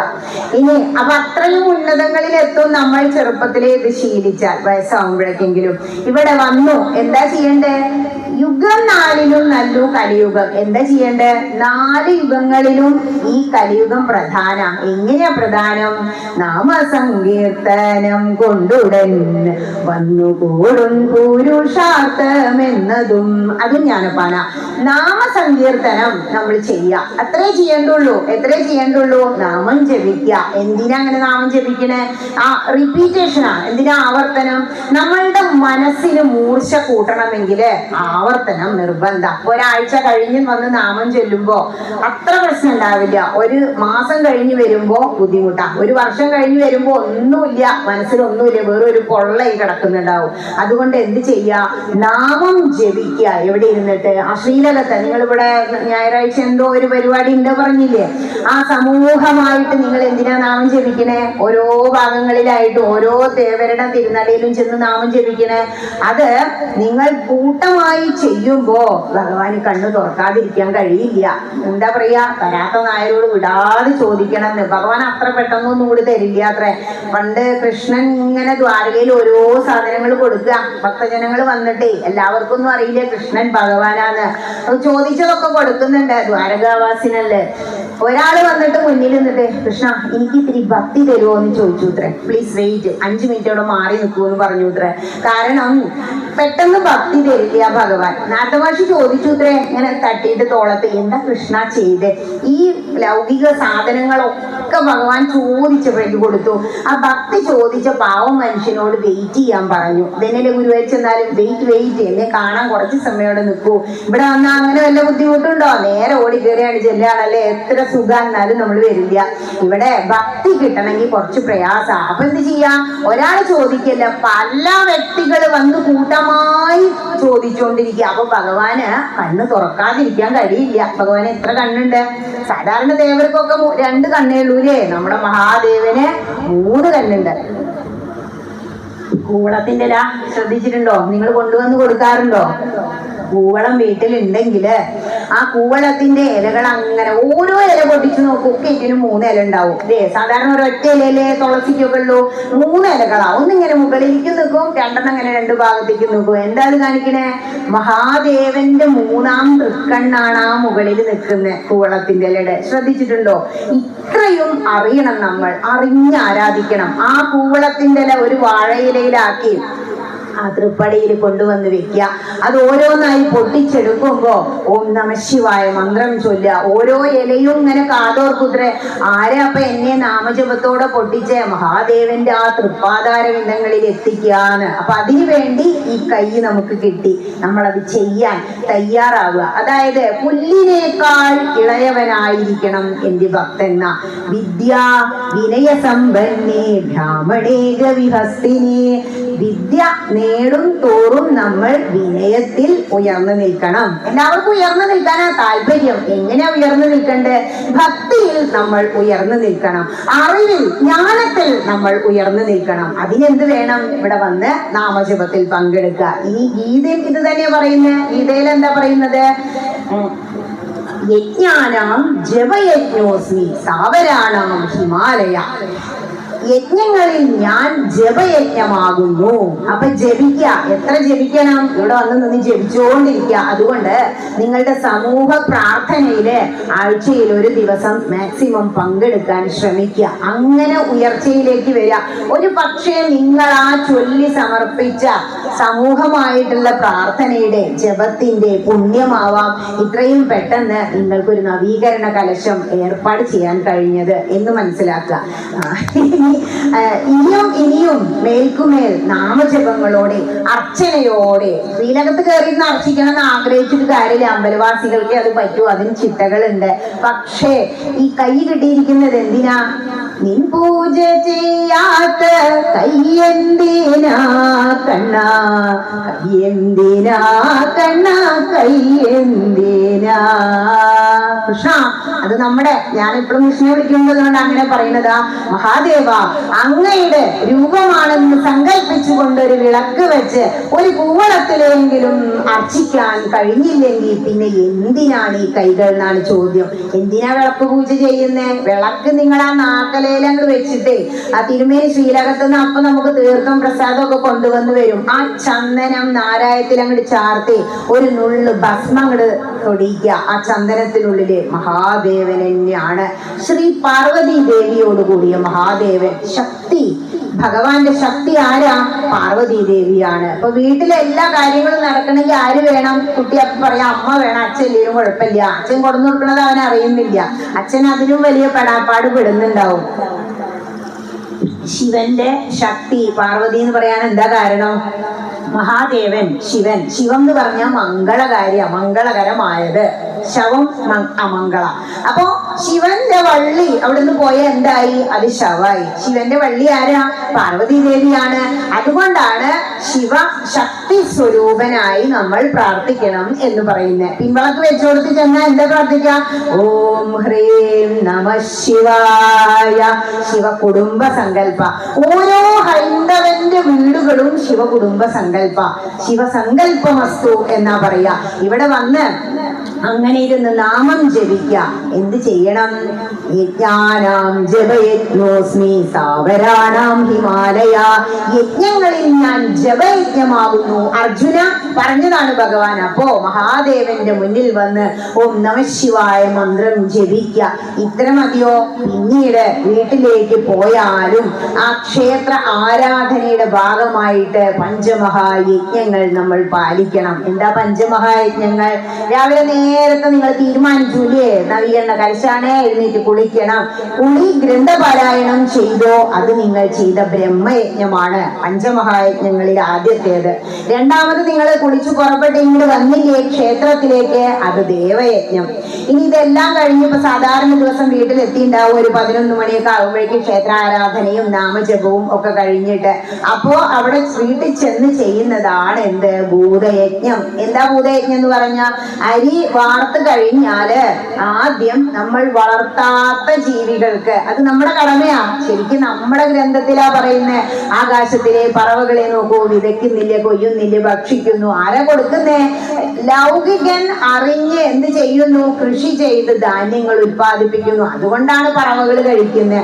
നമ്മൾ ആ വാർത്ത് വെച്ച അരിയിൽ നിന്ന് ഒരു കയ്യില് ഒരു തവി ചോറെടുത്ത് പുറത്തു കൊണ്ടുപോയിട്ട് വളർത്താത്ത അണ്ണാരക്കണ്ണനും കാക്കയ്ക്കും മൈനയ്ക്കും വേണ്ടി കൊടുക്കണത്രേ ആദ്യം. അതാണ് ഭൂതയജ്ഞം. ഈ ഒന്നും വേണ്ട, കോലം വരയെന്ന് കണ്ടില്ലേ? അരിപ്പൊടി, അരിമാവ് കൊണ്ട് കോലം വരയണം കേട്ടോ. അപ്പൊ പലതരം പൊടി വരുന്നുണ്ട്. ഈ അരിമാവ് കോലം വരയുന്ന എന്തിനാണെന്നറിയോ? ഈ ചെറു ചെറു ജീവികള്, ബാക്ടീരിയയും ഫംഗസും ഒക്കെ പണി മുടക്കിയ എന്തായിരിക്കും അവസ്ഥ അല്ലെ? ചീഞ്ഞു നാറില്ലേ? അവർക്ക് ഭക്ഷണമായിട്ട്, കുഞ്ഞു ഉറുമ്പുകൾക്ക് ഭക്ഷണമായിട്ട്. അതാണ് ഭൂതയജ്ഞം. ഇനി നാലാമത്തതാണ് നിർയജ്ഞം. നമുക്ക് ഞാൻ പറഞ്ഞില്ലേ, ലോകേസ്മിൻ ദ്വിവിധാനിഷ്ഠാണ്. ലോകത്തിൽ 2 നിഷ്ഠകളുണ്ട്. ലൗകികന് കർമ്മയോഗവും സാഖ്യന് സന്യാസിക്ക് ജ്ഞാനമാർഗവും. ഇതില് ലൗകികൻ ഈ കർമ്മമാർഗത്തിലൂടെ പോകുമ്പോ എന്ത് ചെയ്യുന്നു? അമ്പലത്തിലേക്ക് വന്നു. ഇപ്പൊ ഇത് നമുക്ക് ആത്മാവിന് മനഃശാന്തി, നല്ല ശാന്തി സമാധാനം. ക്ഷേത്രത്തിൽ വന്ന് തൊഴുത് അങ്ങനെ നിൽക്കുമ്പോ ഇതൊക്കെ കഴിഞ്ഞു. മെയിൻ റോഡിലെത്തി ഒരു ആക്സിഡന്റ് ആണ് കണ്ടു. എന്തായി? ആകെ കൂടെ നമ്മൾ ആരും ആവില്ല, എന്നാലും നമുക്ക് മനസ്സിനൊരു സുഖമില്ല അല്ലെ? നമ്മൾ ഇതിൽ നിന്ന് പഠിക്കേണ്ട തത്വം എന്താണോ? നമ്മൾ നമ്മളുടെ ഉള്ളിലേക്ക് നോക്കണം. ഉള്ളിലേക്ക് നോക്കുക എന്ന് പറഞ്ഞാൽ ക്ഷേത്രത്തിനകത്ത് ശാന്തി സമാധാനം. ഇതിനുള്ളിൽ ഒരു പ്രശ്നവും ഇല്ല. പുറത്താണ് ആകെ പ്രശ്നങ്ങളെ. പുറത്തേക്ക് നോക്കി പ്രശ്നമില്ലേ? ആക്സിഡന്റ് കണ്ടു. പുറത്തേക്ക് നോക്കുമ്പോ നമ്മൾ കാണുന്നതെല്ലാം നശിക്കുന്നതാണ് എന്ന തത്വം മനസ്സിലാക്കുക. നശിക്കുന്ന വസ്തുക്കളെ കാണുമ്പോൾ നമുക്ക് സന്തോഷം ഉണ്ടാവില്ല. ശ്രീലകത്തിരിക്കുന്ന മഹാദേവൻ ജന്മമോ മരണമോ ഇല്ലാത്ത, സ്വർഗാരോഹണം ചെയ്യാത്ത ആദിദേവനായ മഹാദേവന്റെ മുന്നിൽ അങ്ങനെ തൊഴുതു നിൽക്കുമ്പോ കിട്ടുന്ന സുഖം. മഹാദേവ ക്ഷേത്രത്തിലേക്ക് വന്നാലേ ആദ്യം ശ്രീലകത്തേക്ക് അങ്ങോട്ട് കയറി എന്താ ചെയ്യാ? അവിടെ മുന്നിട്ട് ഒരു തൊഴല. ആരെ തൊഴേണ്ടത്? ആദ്യം നിങ്ങൾ അകത്തേക്ക് കയറുമ്പോ ചണ്ടൻ പ്രചണ്ഡൻ എന്ന് പറയുന്ന 2 പേര് അവിടെ കാവലായിട്ട് നിൽക്കുന്നുണ്ട്, ക്ഷേത്രപാലകന്മാര്. അവരെ ആദ്യം നോക്കി തൊഴണമെന്ന. അവരുടെ കീഴിലാണ് മഹാദേവൻ അവിടെ ഇരിക്കുന്നത്. കാരണം അവിടെ ആരെ ഏൽപ്പിച്ചിരുന്നു? ഞങ്ങളെ ഏൽപ്പിച്ചിട്ടുണ്ട്. അങ്ങനെ അകത്തേക്ക് പറഞ്ഞു വിടണോ വേണ്ടേന്ന്. അപ്പൊ അവരുടെ സമ്മതം വേണം. അത് കഴിഞ്ഞാൽ അവിടെ ഒരു നന്ദികേശ്വരൻ ഉണ്ടായിരിക്കും മഹാക്ഷേത്രത്തിൽ കേട്ടോ. ഇവിടെ മുഴുവൻ ഞാൻ കണ്ടില്ല. മഹാക്ഷേത്രമാണെങ്കിൽ അവിടെ ഒരു നന്ദികേശ്വരൻ അങ്ങനെ ഭഗവാനെയും തൊഴുതുകൊണ്ടിരിക്കുന്നുണ്ടാവും. കാശിയിൽ ചെന്നപ്പോ അപ്പുറത്ത് പള്ളിയാണ്. ഔറംഗസീബ് പൊളിച്ചതാ കാശി വിശ്വനാഥന്റെ ക്ഷേത്രം. അന്നത്തെ വലിയ നന്ദികേശ്വരൻ ഇപ്പോഴും ആ പള്ളിക്ക് നോക്കിയിട്ടായിരിക്കണേ. അവര് പള്ളി കെട്ടിയപ്പോ നന്ദി ഇരിക്കുന്ന ഭാഗം ചേർക്കാത്തത് കൊണ്ട് നന്ദി ഇപ്പോഴും പള്ളിക്ക് നോക്കിയിട്ടായിരിക്കുന്നത്. പക്ഷേ നമ്മുടെ ക്ഷേത്രത്തില് ഒരു ചെറിയ നന്ദീനെ ഇപ്പൊ വേറെ വെച്ചിരിക്കുന്നു. എന്നെങ്കിലും ആ ക്ഷേത്രം നമുക്ക് തിരിച്ചു കിട്ടും, ഇപ്പോഴും കേസില്ല എന്ന് കരുതിയിട്ടാണ് ആ നന്ദിയെ എവിടുന്ന് എടുത്ത് മാറ്റാത്തത്. ഈ നന്ദികേശ്വരൻ ഭഗവാന്റെ സ്വന്തം ഭൂതഗണങ്ങളിൽ പ്രധാനിയ. അപ്പോ നന്ദികേശ്വരനെ വലതുവശത്ത് നിന്നിട്ട് തൊഴണം. നന്ദിയെ തൊഴുത് സമ്മതം വാങ്ങി ഇടതുവശത്തു കൂടി ക്ഷേത്രത്തിനകത്ത് ചെന്ന് മഹാദേവന്റെ തിരുനടയിൽ ഇടത്തെ വശത്ത് നിന്നുകൊണ്ട് ഓം നമഃശിവായ എന്ന പഞ്ചാക്ഷരി മന്ത്രജപത്തോടെ കൈകൾ ചേർത്ത് വെച്ച് കണ്ണുകൾ തുറന്ന് ആ വിഗ്രഹത്തെ മനസ്സിലേക്ക് ആവാഹിച്ച് കണ്ണുകൾ അടച്ചു തൊഴണം. ഈ വിരലുകൾ ഇങ്ങനെ ചേർത്ത് കൂപ്പി നിർത്തി തൊഴണം. ആ സമയത്ത് നമ്മുടെ കാലിന്റെ വിരലുകൾ ചേർന്ന് നിൽക്കും. കൈയുടെയും കാലിന്റെയും വിരല് ചേർന്ന് നിന്നാല് തലച്ചോറിലെ പ്രാണോർജം ശരീരത്തിൽ ആസകലം അങ്ങനെ വ്യാപരിക്കും, സഞ്ചരിക്കും. അതിനു വേണ്ടിയിട്ട് അങ്ങനെ തൊഴുന്നത്. ഇങ്ങനെ നിൽക്കുമ്പോ എപ്പോഴെങ്കിലും നമ്മൾ കയ്യിനെ ചേർക്കാറുണ്ടോ? ഒരുമ വേണമെന്ന് പറയാ. ക്ഷേത്രത്തിൽ വന്നാൽ മാത്രമാണ് ഒരുമ, സ്നേഹം, സേവനം, ഐക്യം നമുക്ക് കാണാൻ കഴിയുക. പണ്ട് കൊളക്കടവില് അല്ലെങ്കിൽ ചായക്കടയിൽ ഒരു കൂട്ടായ്മ ഉണ്ടായിരുന്നു. അപ്പൊ അതൊക്കെ ഇല്ലാതെ ഇല്ലേ? ഈ താമ്പൂലത്തിൽ മാത്രമാണ് ജീവിതം. ആകെ നമ്മൾ കൂട്ടിമുട്ടുന്നതും കണ്ടുമുട്ടുന്നതും എവിടെയാ? ക്ഷേത്ര സങ്കേതങ്ങളിലാ. അതിന് തന്നെ ക്ഷേത്രം ഉണ്ടായിരിക്കുന്ന ഒരാൾ ഒറ്റയ്ക്ക് ഇരുന്ന് ജപിക്കുന്നതിനെ എത്രയോ ഇരട്ടി പുണ്യാണത്രേ കൂട്ടമായിട്ട് ഒരു ക്ഷേത്ര സങ്കേതത്തിൽ വന്ന് ജപിച്ച. വീട്ടിലിരുന്നത് തുറക്കുമ്പോഴേക്കും ആരെങ്കിലും ഒരു അതിഥി വരും ഇല്ലേ? ഇന്നലെ ഒരു ഗസ്റ്റ് കയറി വന്നു. രാവിലെ ഞാൻ ഇതൊക്കെ പരത്തിങ്ങനെ വെച്ചിരുന്നു. ഒരു ജന്മത്തെ മുഴുവൻ പ്രിപ്പറേഷൻ ഉണ്ട് പല ഗ്രന്ഥങ്ങളിലും. ഇതൊക്കെ ഒന്ന് പൊടി തട്ടി വായിച്ചെടുക്കും. അപ്പോഴാണ് ഗസ്റ്റ് കയറി വരുന്നത്. അതിഥി ദേവോ ഭവാന്ന് അപ്പൊ വായിച്ചു വെച്ചതേ ഉള്ളൂ ഉപനിഷത്ത് പറയുന്നത്. അതുകൊണ്ട് അതിഥിയെ സൽക്കരിച്ചേ പറ്റൂ. ആ നിമിഷം നമ്മൾ എഴുന്നേറ്റ് പോയി. നേരെ മറിച്ച് സന്ധ്യാകുമ്പോ ഒരു അതിഥി കയറി വന്നാലും നമ്മളെവിടെ അമ്പലത്തിലാണെങ്കിൽ ഒരു പ്രശ്നമില്ല. നമുക്ക് അവിടെ ആരാധന മാത്രമേ വേണ്ടൂ. അതാണ് ക്ഷേത്ര സങ്കേതങ്ങളുടെ പ്രത്യേകത. ഇനി ഇങ്ങനെ തൊഴുത് ഇവിടെ വന്ന് ഓം നമഃശിവായ ജപിക്കണം എന്ന് പറഞ്ഞില്ലേ? അതിനുശേഷം ശിവക്ഷേത്രം എന്ന് പറഞ്ഞാൽ ഒരു യജ്ഞശാലയുടെ രൂപത്തിലായിരിക്കും. ആ ഭാഗത്ത് തന്നെ അവിടെ അവര് യാഗാഗ്നിയൊക്കെ കത്തിക്കുക. ഈ യജ്ഞശാലയുടെ രൂപത്തിലുള്ള ശിവക്ഷേത്രത്തില് 3/4 പ്രദക്ഷിണം കഴിഞ്ഞാൽ പിന്നെ തിരിച്ചു പ്രദക്ഷിണം, പിന്നെ 1/4 ഭാഗം പ്രദക്ഷിണം. എന്തേ അങ്ങനെ ചെയ്യാം? ഇതൊക്കെ നമ്മൾ അറിഞ്ഞ് ആരാധിക്കണം. മഹാദേവൻ ഈ ബ്രഹ്മാണ്ടത്തിന്റെ രൂപത്തിലാണ് ശിവലിംഗം. അതിൽ എനർജി നിറച്ചങ്ങനെ വെച്ചിരിക്കുക. ആ ഊർജം ഈ പ്രപഞ്ചത്തിലെ മുഴുവൻ ശക്തിയെയും ഞാൻ പറഞ്ഞില്ലേ, പൂർവികര് ആവാഹിച്ചെടുത്ത് ആ ശിവലിംഗത്തിൽ അങ്ങനെ നിറച്ചു വെച്ചിരിക്കുക. ആ ഊർജം എനർജി പുറത്തേക്ക് ഇങ്ങനെ വഴിഞ്ഞൊഴുകും. തിരുനട ഇങ്ങോട്ട് തുറക്കുമ്പോൾ നമ്മൾ തൊഴുത് നമസ്കരിക്കുന്നത് അതുകൊണ്ടാണ്. നമ്മുടെ ശരീരത്തിലേക്ക് ആ ഊർജം കിട്ടും. ഈ യജ്ഞശാലയെ പോലെയുള്ള ശിവക്ഷേത്രത്തിൽ 3/4 പ്രദക്ഷിണം വെക്കുമ്പോഴേക്കും ആ പ്രദക്ഷിണം പൂർത്തിയാവും. കാരണം പ്രദക്ഷിണം ഇടത്ത് ഭാഗത്തൂടെ. അപ്പൊ വിളക്കിന് തിരി കൊളുത്തിയപ്പോ പ്രദക്ഷിണായിട്ടല്ലേ കൊളുത്തിയത്? അങ്ങനെയാ ചെയ്യേണ്ടത്. ഇനി ഈ പ്രദക്ഷിണം സാധാരണ ഒരു ക്ഷേത്രത്തിൽ പോയാല് പൂർണ്ണമായും ചെയ്യണം. കാരണം പ്രദക്ഷിണം വെക്കുമ്പോ കുണ്ടലിനി ശക്തി എന്ന് പറയും. ഇപ്പൊ കൊടിക്കൂറ ഉണ്ടെങ്കില് എന്താ ഈ കൊടിക്കൂറ് കാണിക്കുന്നത്? മറ്റു ക്ഷേത്രങ്ങളിൽ ഇപ്പോ ദേവന്റെ ക്ഷേത്രമാണെങ്കിൽ അവിടെ നടക്കുന്നത് ഉത്സവം, ഗുരുവായൂർ ഉത്സവം. ഭഗവതി ക്ഷേത്രമാണെങ്കിൽ അവിടെ പൂരം എന്നാ പറയാ, പൂര മഹോത്സവം. രണ്ടിലും കൊടി ഉയർത്തുന്ന കാണാം ഇല്ലേ? ഗുരുവായൂർ പോയപ്പോ കണ്ടു, ഭഗവതി ക്ഷേത്രങ്ങളിൽ ഇപ്പൊ കൊടുങ്ങല്ലൂരൊക്കെ കണ്ടു. ഈ കൊടിക്കൂറ എന്ന് പറഞ്ഞാൽ എന്താ? കുണ്ടലിനി ശക്തിയാണ്. അതായത് കുണ്ടലിനി ശക്തിയുടെ പ്രതീകമാണ് കൊടിക്കൂറ. അതായത് ദേവന്റെ ചൈതന്യം തന്നെ. ക്ഷേത്രദേവൻ ഈ കൊടിമരത്തിലൂടെ 6 ചക്രങ്ങളില്ലേ നമ്മുടെ ശരീരത്തിന്? ബാക്ക് സൈഡിൽ നിന്ന് നോക്കും, ഇവിടെ കുണ്ടലിനി ശക്തി. അവിടെ നിന്ന് ഇത് 6 ആധാര ചക്രങ്ങൾ, നമ്മുടെ നട്ടലിന് 6 കശേരുക്കളുണ്ട്. ആ 6 ആധാര ചക്രങ്ങൾ കടന്ന് സഹസ്രാര പത്മത്തിലേക്ക് എത്തും. ഇതേ പ്രോസസ്സാണ് സംഭവിക്കുന്നത്. എന്ത്? കൊടി കയറുമ്പോ കൊടിയേറ്റം എന്ന് പറഞ്ഞാൽ അതാണ്. ഈ കൊടിയേറ്റം നടക്കുന്ന അതേപോലെ നമ്മൾ ഒരു പ്രദക്ഷിണം ചെയ്യുമ്പോ നമ്മളുടെ പ്രാണോർജം, കുണ്ടലിനി ശക്തി ഈ നട്ടെല്ലിന്റെ ഏറ്റവും താഴെ ഭാഗത്ത് നിന്നും ഉയർന്ന് ആ പ്രദക്ഷിണം പൂർത്തിയാകുമ്പോഴേക്കും ഓം എന്ന ശബ്ദത്തോടു കൂടി ഇവിടെ എത്തും. അത് ഒരു പ്രദക്ഷിണം പൂർത്തിയാവും. അത് പ്രദക്ഷിണം കഴിഞ്ഞ് അവിടെ നിൽക്കുമ്പോ അത് താഴത്തേക്ക് തന്നെ ഇറങ്ങിപ്പോ. നമ്മൾ ഓം എന്ന് ധ്യാനിക്കുമ്പോ ആ പ്രാണോർജം ഇങ്ങനെ ഉയർന്നു വരുന്നത് നമുക്ക് അനുഭവപ്പെടും, സ്ഥിരം ശീലിച്ച. ഇവിടെ മഹാദേവന്റെ ക്ഷേത്രത്തിൽ 3/4 എത്തുമ്പോഴേക്ക് ഈ പ്രോസസ്സ്, ഈ പ്രക്രിയ പൂർത്തിയാവും. പിന്നെ നമ്മൾ തിരിച്ച് പ്രദക്ഷിണം വെക്കും. അതുകൊണ്ടാണ്. മാത്രമല്ല താന്ത്രിക വിധി പ്രകാരം ആരെ ഏറ്റവും മുകളിൽ എന്നാ പറഞ്ഞേ? മഹാദേവനാ. മഹാദേവന് അത്രയും ഉയരങ്ങളിലാ 3/4 വേണ്ടു.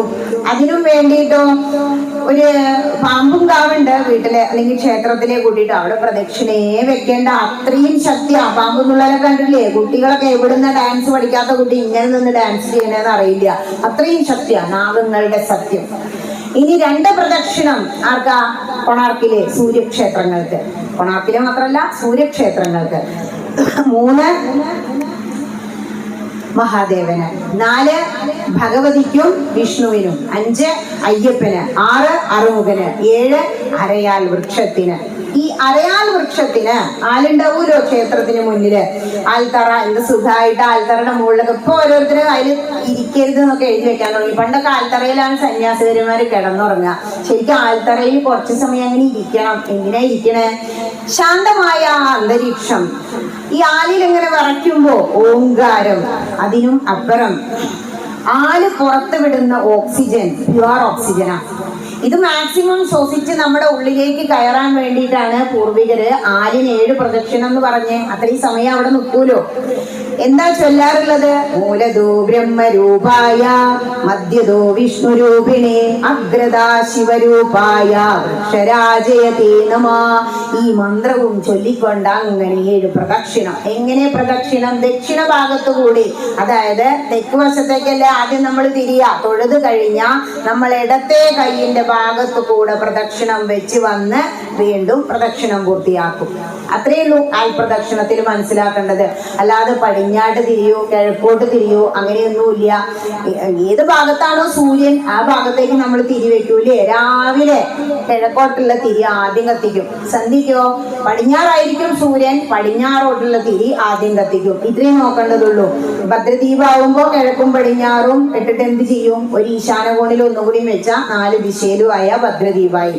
ഇത്രയും കാര്യങ്ങൾ മനസ്സിലാക്കുക. ഇനി എന്താ ഇപ്പൊ പറഞ്ഞത്? ആൽവൃക്ഷത്തിനെ പ്രദക്ഷിണം വെക്കുമ്പോ മൂലതോ ബ്രഹ്മരൂപായ, ബ്രഹ്മാവാണ് ആലിന്റെ താഴെയുള്ളത്. വിത്ത് മുളച്ചു വരിക, സൃഷ്ടി ബ്രഹ്മദേവന്റെ പണിയാ. മധ്യതോ വിഷ്ണുരൂപിണേ, മധ്യത്തില് വിഷ്ണു ഭഗവാന. അഗ്രത ശിവരൂപായ, ഏറ്റവും മുകളിൽ മഹാദേവന. ഇത്രയും മൂർത്തികളും ഈ ആൽവൃക്ഷത്തിലുണ്ട് എന്ന് മനസ്സിലാക്കിക്കൊണ്ട് 7 പ്രദക്ഷിണം ഈ നാമജപത്തോട് ചെയ്യുക. ഇനി അതറിയില്ലെങ്കിൽ ഓം നമഃ ശിവായ ചൊല്ലി പ്രദക്ഷിണം വെക്കുക. ഇങ്ങനെ 7 പ്രദക്ഷിണമൊക്കെ വെച്ച് കഴിഞ്ഞാൽ നമുക്ക് പിന്നെ ഡൽഹിക്കാരെ മാതിരി ഓക്സിജൻ പ്യുവർ ഓക്സിജൻ ശ്വസിക്കാനൊന്നും പോവേണ്ടി വരില്ല. അവിടെയൊക്കെ അതാണ് ഓക്സിജൻ പാർലറുകളാ. ഇവിടെ ആ വക ബുദ്ധിമുട്ടൊന്നും നമുക്ക് ഇല്ലാലോ. ഇനി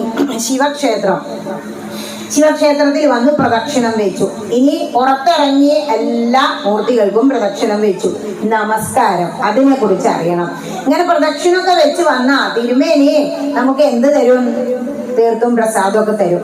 ഈ പ്രസാദം വാങ്ങുമ്പോ ദക്ഷിണ സമർപ്പിക്കണം. പുഷ്പാഞ്ജലി പ്രസാദം വാങ്ങുമ്പോ ദക്ഷിണ സമർപ്പിച്ച് ആ പ്രസാദം വാങ്ങിയ ഈ വിരലുകൊണ്ട്, മറ്റേ തോണ്ടിക്കുറ ഈ മോതിര വിരല് എന്താണെന്നറിയോ? ജലത്തെ പ്രതിനിധീകരിക്കുന്നു. അതിനെ തോണ്ടി എന്ത് ചെയ്യാം? തിരുനെറ്റിയില് ഒരു തിലകം ചാർത്താം. ഹൈന്ദവന്റെ സിമ്പലാണ് എന്ത്? അവന്റെ തിരുനെറ്റിയിലെ തിലകം ചാർത്തുന്നത് ആത്മാവിനെ പ്രക്ഷോഭിപ്പിക്കാനാ. അത് തുടച്ചു കളയേണ്ട ആവശ്യമില്ല. കുട്ടി ജീപ്പിൽ കയറി അപ്പം അയച്ചു. കാരണം മറ്റുള്ളവരെ അവനെ പരിഹസിക്കുക. എന്റെ മോനോട് LKG പഠിക്കുമ്പോ പറഞ്ഞതാ. കാരണം നമ്മൾ ഹൈന്ദവർ കാണിക്കുകയാണ്, നീ നിന്റെ ആത്മാവിനെ പ്രക്ഷോഭിപ്പിക്കണം. ഇനി അത് കഴിഞ്ഞാൽ ഈ പൂക്കള് മഹാദേവന്റെ ആ തൃപ്പാദാരവിന്ദങ്ങളിൽ നിന്ന് എടുത്തു തരുന്നതാ. ആ പൂക്കളെടുത്ത് ആദ്യം നമ്മളൊന്ന് ഘ്രാണിക്കണം, അതായത് ഒന്ന് മണക്കണം. ആ ഭഗവാന്റെ കാൽപാദാരവിന്ദങ്ങളുടെ മണം നമുക്ക് അകത്തേക്ക് കിട്ടിയതിന് ശേഷം മുടിയിൽ ചൂടാ. എന്താ പൂവിന്റെ പ്രത്യേകത? ഈ മൃദുവായ ഇതളുകളുള്ള പൂക്കൾക്ക് മന്ത്രങ്ങളെ ആകിരണം ചെയ്യാനുള്ള കഴിവുണ്ട്. തിരുമേനി പല മന്ത്രങ്ങളും ജപിക്കൂലേ?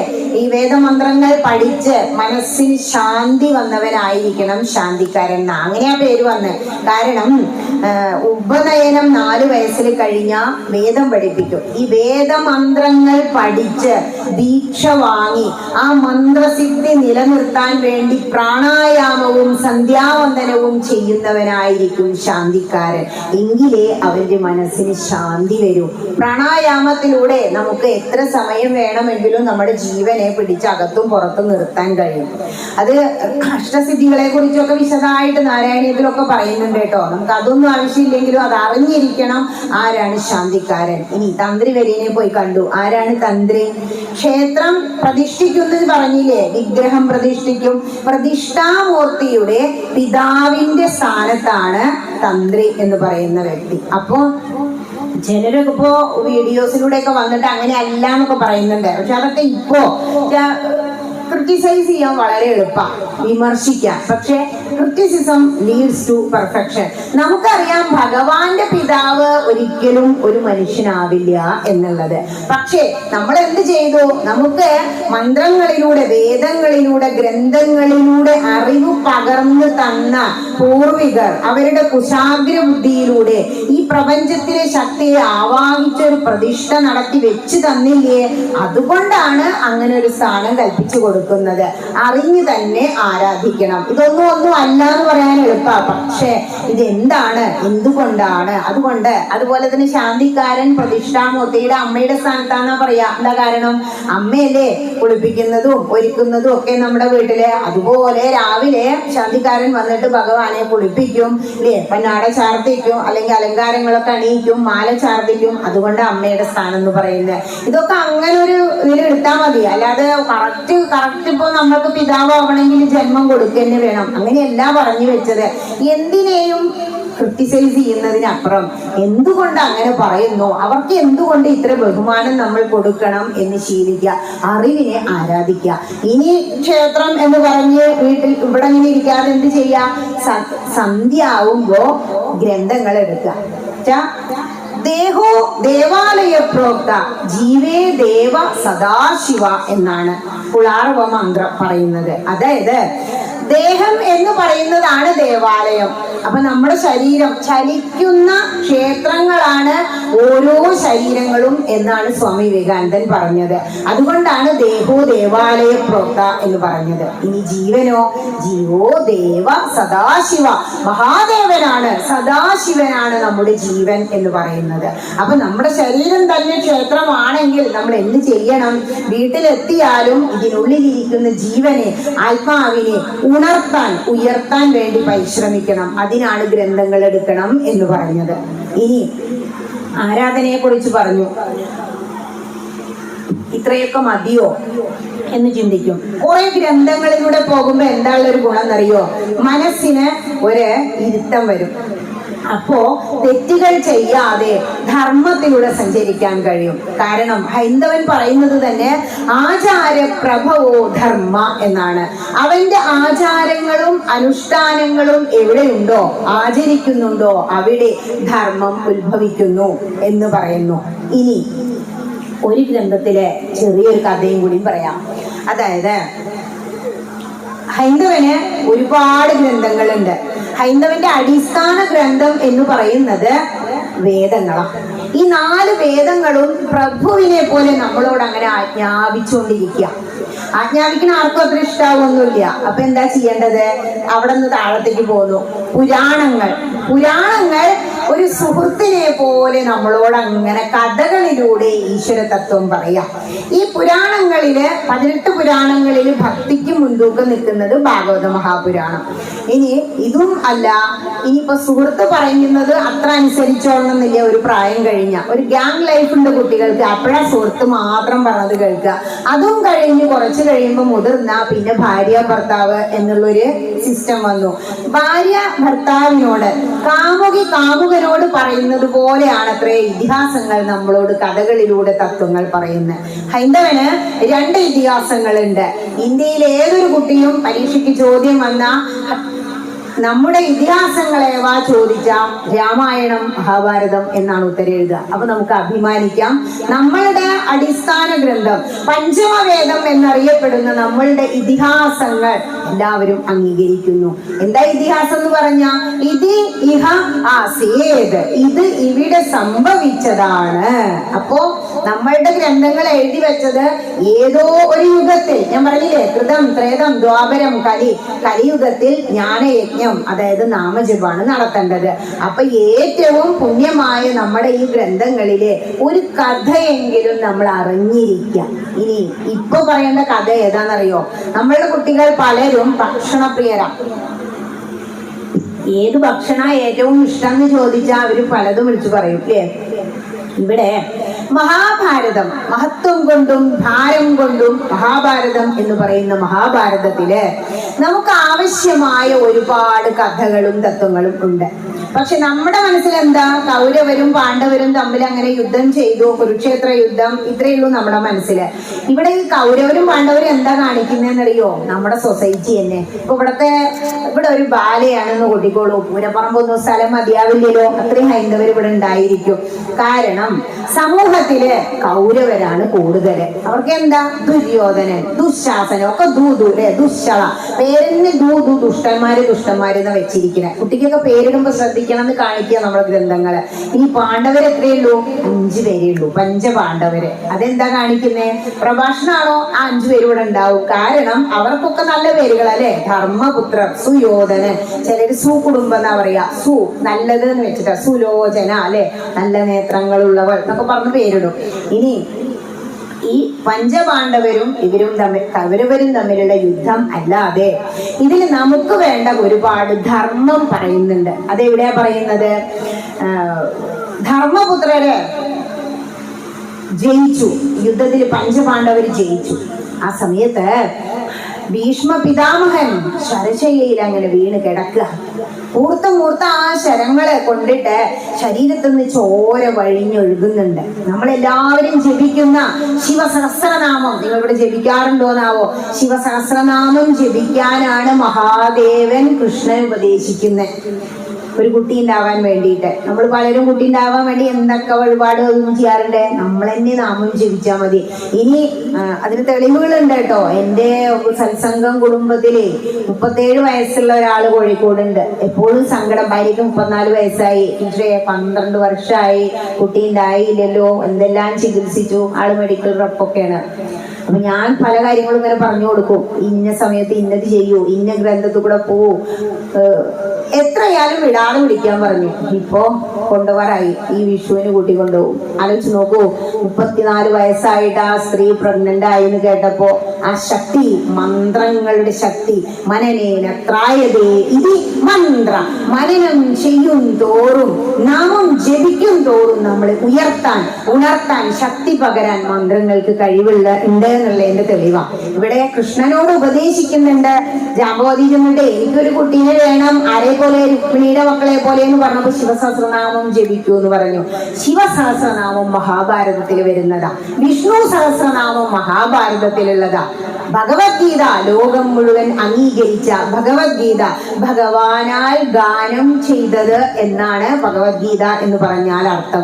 ഏകം ശാസ്ത്രം ദേവകീപുത്രഗീതം, ദേവകീപുത്രനായ കൃഷ്ണൻ നമുക്ക് തന്ന ഒരേ ഒരു ശാസ്ത്രം ഭഗവത്ഗീതയാണ്. ഒന്നെങ്കിലും നമ്മൾ പഠിക്കണ്ടേ, ഒരു ശ്ലോകമെങ്കിലും നമുക്ക് അറിയണ്ടേ. നമ്മുടെ സ്വന്താണെന്ന് പറഞ്ഞിട്ട് അത് പഠിക്കുമ്പോ കിട്ടുന്ന ഒരു സുഖമുണ്ടല്ലോ, അത് വല്ലാത്തൊരു അനുഭൂതിയാ.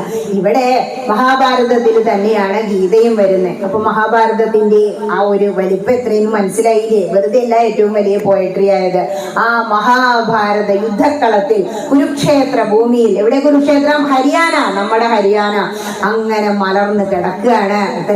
ഉത്തരായനാട്ടോ, വേനൽക്കാലത്ത് ദേവന്മാരുടെ പകൽ കാത്തു കിടക്കുകയാണ് സ്വർഗാരോഹണം ചെയ്യാൻ വേണ്ടി, മോക്ഷത്തിന് വേണ്ടി ഭീഷ്മ പിതാമഹൻ ഗംഗാപുത്രൻ ഗംഗയിൽ. അങ്ങനെ കിടക്കുന്ന സമയത്ത് ധർമ്മപുത്രരോട് കൃഷ്ണ ഭഗവാൻ പറയാണ്, ധർമ്മപുത്രരെ, അങ്ങേക്ക് രാജ്യം ഭരിക്കുന്നതിന് മുമ്പ് ഒരുപാട് കാര്യങ്ങൾ അറിയണ്ടേ. വേഗം അവിടെ ചെന്ന് ഭീഷ്മ പിതാമഹർ സ്വർഗാരോഹണം ചെയ്യുന്നതിന് മുമ്പ് സംശയങ്ങളെല്ലാം തീർക്കും. അങ്ങനെ സംശയങ്ങൾ തീർക്കാൻ വേണ്ടിയിട്ട് അവിടെ ചെന്നിങ്ങനെ നിൽക്കുകയാണ് തൊഴുതുകൊണ്ട് ധർമ്മപുത്ര. കുറെ സംശയങ്ങൾ ചോദിച്ചു. ചാണകത്തിന്റെ പ്രസക്തി, ഗോമൂത്രത്തിന്റെ പ്രസക്തി, എന്തുകൊണ്ട് ചാണകം പരിശുദ്ധമായി, ഇങ്ങനെ ഒരുപാട് സംശയങ്ങളുണ്ട് നമുക്ക്. എല്ലാ ചോദ്യങ്ങൾക്കും കഥകളിലൂടെ ഉത്തരങ്ങൾ പറഞ്ഞു കൊടുക്കുക. എല്ലാം കഴിഞ്ഞു. അവസാനം ഒരു സംശയം കൂടി ഉണ്ട്. ഈ സംശയം ഉണ്ടല്ലോ, നമ്മളുടെ പൂർവികര് ഗീത എടുത്തു നോക്കൂ, ഒരിക്കലും നമ്മളെ തച്ചമർത്തി ഇരുത്തിയിട്ടില്ല. നീ സംശയമുള്ളത് ചോദിക്കേ. അതാണ് ഭാരതീയന്റെ ഗുരു ശിഷ്യ ബന്ധം. ശിഷ്യന് വളരെ തുറന്ന മനസ്സോടെ എന്ത് സംശയങ്ങളും ചോദിക്കാൻ പറ്റുന്ന ഒരു സർവകലാശാലയായിരിക്കണം ഗുരു. അതാണ് ഗുരു കുറച്ച് കനുള്ളതാ, ലഘുവല്ല എന്ന് ഞാൻ പറഞ്ഞത്. അത്രയും അറിവ് നേടുമ്പോഴേ ആ സ്ഥാനത്ത് നമുക്ക് ഇരിക്കാൻ കഴിയും. ഇനി ഇവിടെ സംശയങ്ങൾ അങ്ങനെ ചോദിക്കാൻ വന്ന് നിൽക്കുകയാണ്. ആ സമയത്ത് പറയാണ്, പിതാമഹ, എനിക്ക് വലിയ ഒരു സംശയമുണ്ട്. ഈ കൃതജ്ഞതയ്ക്ക് പ്രായശ്ചിത്തം ഉണ്ടോ? മനസ്സിലായില്ലല്ലോ. നമ്മളെ സ്കൂളിൽ പഠിപ്പിക്കും കൃതജ്ഞത, നന്ദി, കൃതജ്ഞത, നന്ദികേട്, വിപരീതം പഠിപ്പിക്കും. ഇവിടെ കൃതജ്ഞത, നന്ദി നമ്മൾ കാണിക്കണം, നന്ദി ഇല്ലാത്തവന് ഒരു ജന്മമില്ല എന്നൊക്കെ മുത്തശ്ശി പറയും. ഇവിടെ കൃതജ്ഞതയ്ക്ക് പ്രായശ്ചിത്തം ഉണ്ടോ എന്നൊരു ചോദിച്ചേ. ഇത് കേൾക്കുമ്പോൾ ഇത് വളരെ സിമ്പിളായിട്ട് നമുക്ക് തോന്നും. പക്ഷേ എല്ലാ കാര്യങ്ങൾക്കും പ്രായശ്ചിത്തം ഉണ്ട് അതൊക്കെ പറഞ്ഞു കൊടുത്തു. ഇതുവരെ നമ്മുടെ ഗ്രന്ഥങ്ങൾ പലയിടത്തും ഭാഗവതമൊക്കെ പറയുന്നുണ്ട്, നീ അഥവാ ഒരു തെറ്റ് ചെയ്തോ നീ പ്രായശ്ചിത്തം ചെയ്താൽ മതി, പക്ഷെ പിന്നീട് ആ തെറ്റ് ആവർത്തിക്കരുത്. അല്ലെ, നമുക്ക് വീണ്ടും കുമ്പസാരമില്ല. ഒരു തവണ നമ്മൾ അറിയാതെ ഒരു തെറ്റ് ചെയ്താൽ നീ എന്ത് ചെയ്യണം? അതിനെ കുറിച്ച് ഓർത്ത് പശ്ചാത്തപിക്കണം. അത് വലിയ പ്രായശ്ചിത്തം. അല്ലെങ്കിൽ പ്രായശ്ചിത്തമായിട്ട് എന്തെങ്കിലും കർമ്മം ചെയ്യണം. ഇങ്ങനെയാ ഇവിടെ പറയാണ്, കൃതജ്ഞതയ്ക്ക്, നന്ദി കേടിന് പ്രായശ്ചിത്തം ഇല്ല എന്ന് പറഞ്ഞു. അപ്പോ അത് എന്തുകൊണ്ടാന്ന് ചോദിക്കാം. നന്ദി കേട് വലിയ പാപം, കഠിനമായ പാപമാണ് ധർമ്മപുത്രരെ. ഇനി എന്തെങ്കിലും ചെയ്യാനുണ്ടോ? ഞാൻ അങ്ങനെ അറിയാതെ ഒരു നന്ദികേട് ആരോടെങ്കിലും കാണിച്ചാൽ, കൃതജ്ഞത കാണിച്ചാൽ, അങ്ങനെ ഒരു പ്രായശ്ചിത്തം എന്തെങ്കിലും ചെയ്യണ്ടേ? എന്താ ചെയ്യാ ചോദിച്ചു. അപ്പൊ പറയാണ്, നിന്റെ ജീവൻ ബലി കഴിക്കണം, അതായത് ദേഹത്യാഗം ചെയ്യണം. ആത്മഹത്യ ചെയ്യണം തന്നെ അർത്ഥം, എവിടെയും ചാടി മരിക്കണം എന്ന്. നീ ദേഹത്യാഗം ചെയ്യണം. ദേഹത്യാഗം ചെയ്താൽ മാത്രം പോരാ, പുണ്യം ചെയ്തവനാച്ചാ മോക്ഷം കിട്ടൂലോ, അത് പറ്റില്ല. നിരവധി കാലം കഠിനമായ നരകയാതന അനുഭവിക്കണം. നരകവർണ്ണനൊക്കെ വായിച്ച കുട്ടികൾ പിന്നെ ഒരു തെറ്റും ചെയ്യില്ല, വലിയവരും ചെയ്യില്ല കേട്ടോ. ഭാഗവതത്തിലൊക്കെ ഉണ്ട് ഈ നരകയാതന അനുഭവിക്കണം എന്നും പറഞ്ഞു. അങ്ങനെയാണല്ലേ?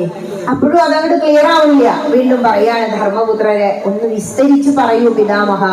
അപ്പോ ഭീഷ്മ പിതാമഹര് പറയാണ്, ഒരു കഥ പറഞ്ഞു തരാം, ആ കഥയിലൂടെ നിനക്ക് അതിന്റെ കാഠിന്യം മനസ്സിലാവും എന്ന് പറഞ്ഞിട്ട് പറഞ്ഞു കൊടുക്കുക. എന്താ കഥ? പണ്ട് അല്ലെ, കഥ എന്ന് പറഞ്ഞാൽ അപ്പോ കുറെ അങ്ങോട്ട് പറകിലേക്ക് അടിച്ചു മാറ്റി റിവൈൻഡ് അടിക്ക് പോകും. പണ്ട് വത്സനാഭൻ എന്ന് പറയുന്ന ഒരു മുനി, മാമുനീശ്വരൻ തപസ് ചെയ്യുന്നുണ്ടായിരുന്നു. ആരാ മുനി? എന്ത് വായിക്കുമ്പോഴും, ഇപ്പൊ മഹാഭാരതമൊക്കെ എടുത്തു വെച്ച് വായിക്കുമ്പോ word by word, sentence by sentence നമ്മൾ ഇങ്ങനെ ചിന്തിക്കണം. എല്ലാം എപ്പോഴും ആഴത്തിൽ അങ്ങനെ ചിന്തിക്കണം. അർത്ഥങ്ങൾ ഒരുപാടുണ്ട്. ഗീതയിലെ ഒരു ശ്ലോകം വായിച്ചാൽ കിട്ടുന്ന അർത്ഥമല്ല അടുത്ത പ്രാവശ്യം വായിക്കുമ്പോ കിട്ടുക. ഇവിടെ മുനി എന്ന് പറഞ്ഞാൽ മൗനം ദീക്ഷയായി സ്വീകരിച്ചവനാണ് മുനി. മനനം ചെയ്തുകൊണ്ടേയിരിക്കുക. എന്താ മനനം ചെയ്യുന്നേ? ഈശ്വരനാമങ്ങൾ. അവനാണ് മുനി. ഈ വത്സനാഭൻ എന്ന മുനി തപസ് ചെയ്യാം. കുറെ കാലമായി തപസ് തുടങ്ങിയിട്ട് കഠിനമായ തപസ് ചെയ്താൽ എന്താ സംഭവിക്കുക? ശരീരത്തിലൊക്കെ വാൽമീകിയെ പോലെ പുറ്റ് വന്ന് നിറയും. ഇങ്ങനെ പുറ്റൊക്കെ നിറഞ്ഞു വന്ന് കഠിനമായ തപസ് ചെയ്യുന്ന സമയത്ത് ദേവേന്ദ്രൻ മുകളിൽ ഇരുന്ന് ഇങ്ങനെ നോക്കുക. പുള്ളിക്കാരന് രണ്ട് പ്രശ്നമുണ്ട്. ആദ്യത് കണ്ടപ്പോ വളരെ ദയ തോന്നിയിത്രേ, ഓ പാവം പുറ്റൊക്കെ വന്ന് മൂടിയിരിക്കുന്നു. രണ്ടാമത് അപ്പോഴേക്കും പേടിക്കാരനാ. എഴുന്നേറ്റപ്പൊ പോലിയേ നമ്മുടെ മന്ത്രിമാരെ കസേര, അതുമാതിരിയാണ്. അയ്യോ, അപ്പൊ ഇങ്ങനെ കഠിന തപസ് ചെയ്താൽ എന്റെ ദേവേന്ദ്രന്റെ സിംഹാസനം എങ്ങാനും കൊടുക്കേണ്ടി വന്നാലോ? ദേവന്മാർക്ക് എപ്പോഴും വിഷ്ണുവും ബ്രഹ്മാവും ഒക്കെ അങ്ങനെയാ, ഓരോ തപസ്സിനും ഫലം കൊടുക്കുക, എന്താ വരം കൊടുക്കുക. അതുകൊണ്ട് ഇതിനൊരു പരിഹാരം കാണണം. ദേവേന്ദ്രന്റെ കയ്യിൽ എന്താ ഉള്ളത്? മഴ പെയ്യട്ടെ. അതാ പറഞ്ഞു, പെയ്യാൻ തുടങ്ങി. എത്ര നേരം പെയ്തു? കുറേ ദിവസങ്ങൾ പെയ്തു. ആകെ ഈ ശരീരത്തിൽ വന്ന പുറ്റൊക്കെ മണ്ണൊക്കെ അങ്ങനെ ഒലിച്ചൊലിച്ച് പോയി. അസ്ഥികൂടം പോലെ വത്സനാഭൻ എന്ന മുനി തപസ് ചെയ്തുകൊണ്ടിരിക്കുക. മഴ എന്ന് പറഞ്ഞാൽ ശക്തമായ മഴ, ഇടി, മിന്നല്, കാറ്റ് ഇതൊക്കെ ഉണ്ടായി. ഈ വത്സനാഭൻ തപസ്സെന്ന് ഉണർന്നില്ല. പക്ഷെ അവിടെയുള്ള ജീവജാലങ്ങൾക്ക് എല്ലാം ബുദ്ധിമുട്ടായി. നിർത്താതെ മഴ പെയ്താൽ എന്താ പ്രശ്നം? വെള്ളം പൊങ്ങൂലേ? 2 വർഷം മുമ്പ് നമ്മൾ അനുഭവിച്ചില്ലേ? വെള്ളം പൊങ്ങി വന്നപ്പോ മനുഷ്യർക്കും ജീവജാലങ്ങൾക്കും എല്ലാം ബുദ്ധിമുട്ടായി. ആ സമയത്ത് വത്സനാഭൻ തപസ്സെന്ന് ഇളകുന്നില്ല. അദ്ദേഹത്തിന് ജലം ഇങ്ങനെ വന്ന് കുറച്ച് ഉയർന്ന സ്ഥലം അടുത്തേക്ക് വരാൻ തുടങ്ങിയ സമയത്ത് ഇദ്ദേഹം മാമുനീശ്വരനല്ലേ, സാക്ഷാൽ തപസ്സികൾ ഈശ്വരന്മാരല്ലോ, ഈശ്വരന് തുല്യ തപസ്സികൾ. അദ്ദേഹത്തിനെ എന്ത് ചെയ്യാ? അദ്ദേഹം അത്ര കാലം ആർജിച്ച ധർമ്മം ഒരു പോത്തിന്റെ രൂപത്തിൽ, വലിയ എന്താ പറയാ, മഹിഷം, ഒരു മഹിഷ സ്വരൂപത്തിൽ വന്നിട്ട് മുകളിൽ അങ്ങനെ നിന്നു. അദ്ദേഹം അത്ര കാലം ആർജിച്ച ഈ ധർമ്മം ഒരു പോത്തിന്റെ രൂപത്തിൽ വന്ന് നിന്നിട്ട് ഇദ്ദേഹത്തിന്റെ തപസ്സിന് ഇളക്കം വരാതെ അവിടെ മഴ കൊള്ളാതെ സംരക്ഷിച്ചു നിർത്തി. എത്ര കാലം മഴ പെയ്തു? വീണ്ടും ഒരാഴ്ച കൂടി മഴ പെയ്തു. ജീവജാലങ്ങൾക്കൊക്കെ ബുദ്ധിമുട്ടായി എന്ന് കണ്ടു. ദേവേന്ദ്രന് മനസ്സിലായി, എല്ലാത്തിനും നശിപ്പിക്കാൻ പാടില്ലല്ലോ, തന്റെ ഉദ്ദേശം നടക്കണമില്ല. അതുകൊണ്ട് എന്ത് ചെയ്യാം? മഴ നിർത്താം. മേഘങ്ങളിലെ ജലം എല്ലാം തീർന്നു. ജലം തീർന്നതും മഴ അങ്ങോട്ട് നിന്നു. മഴ നിന്നിട്ട് താഴത്തേക്ക് നോക്കുമ്പോഴോ ഈ വത്സനാഭൻ എന്ന മുനിക്ക് ഒരു പ്രശ്നവും ഇല്ല. അവിടെ സുഖമായിട്ട് തപസ് ചെയ്തുകൊണ്ടിരിക്കുക. ആ സമയത്ത് ഇടിയും മിന്നലും ഒക്കെ പോയി ഇദ്ദേഹം തപസ്സിൽ നിന്ന് അങ്ങോട്ട് ഉണർന്നിട്ട് പുറത്തേക്ക് ചുറ്റുപാടും ഒന്നിങ്ങനെ നോക്കി. ആ സമയത്ത് അവിടെയൊക്കെ എന്തുണ്ട്? വെള്ളം കെട്ടി നിൽക്കുന്നുണ്ട്. ആകെ വെള്ളം, സർവത്ര വെള്ളം. ജീവജാലങ്ങൾക്കൊക്കെ ബുദ്ധിമുട്ടായിട്ടുണ്ട്. പക്ഷേ ഇദ്ദേഹം ഇരുന്ന് തപസ് ചെയ്ത സ്ഥലത്ത് മാത്രം മഴ പെയ്തിട്ടില്ല, വെള്ളം കെട്ടും ഇല്ല.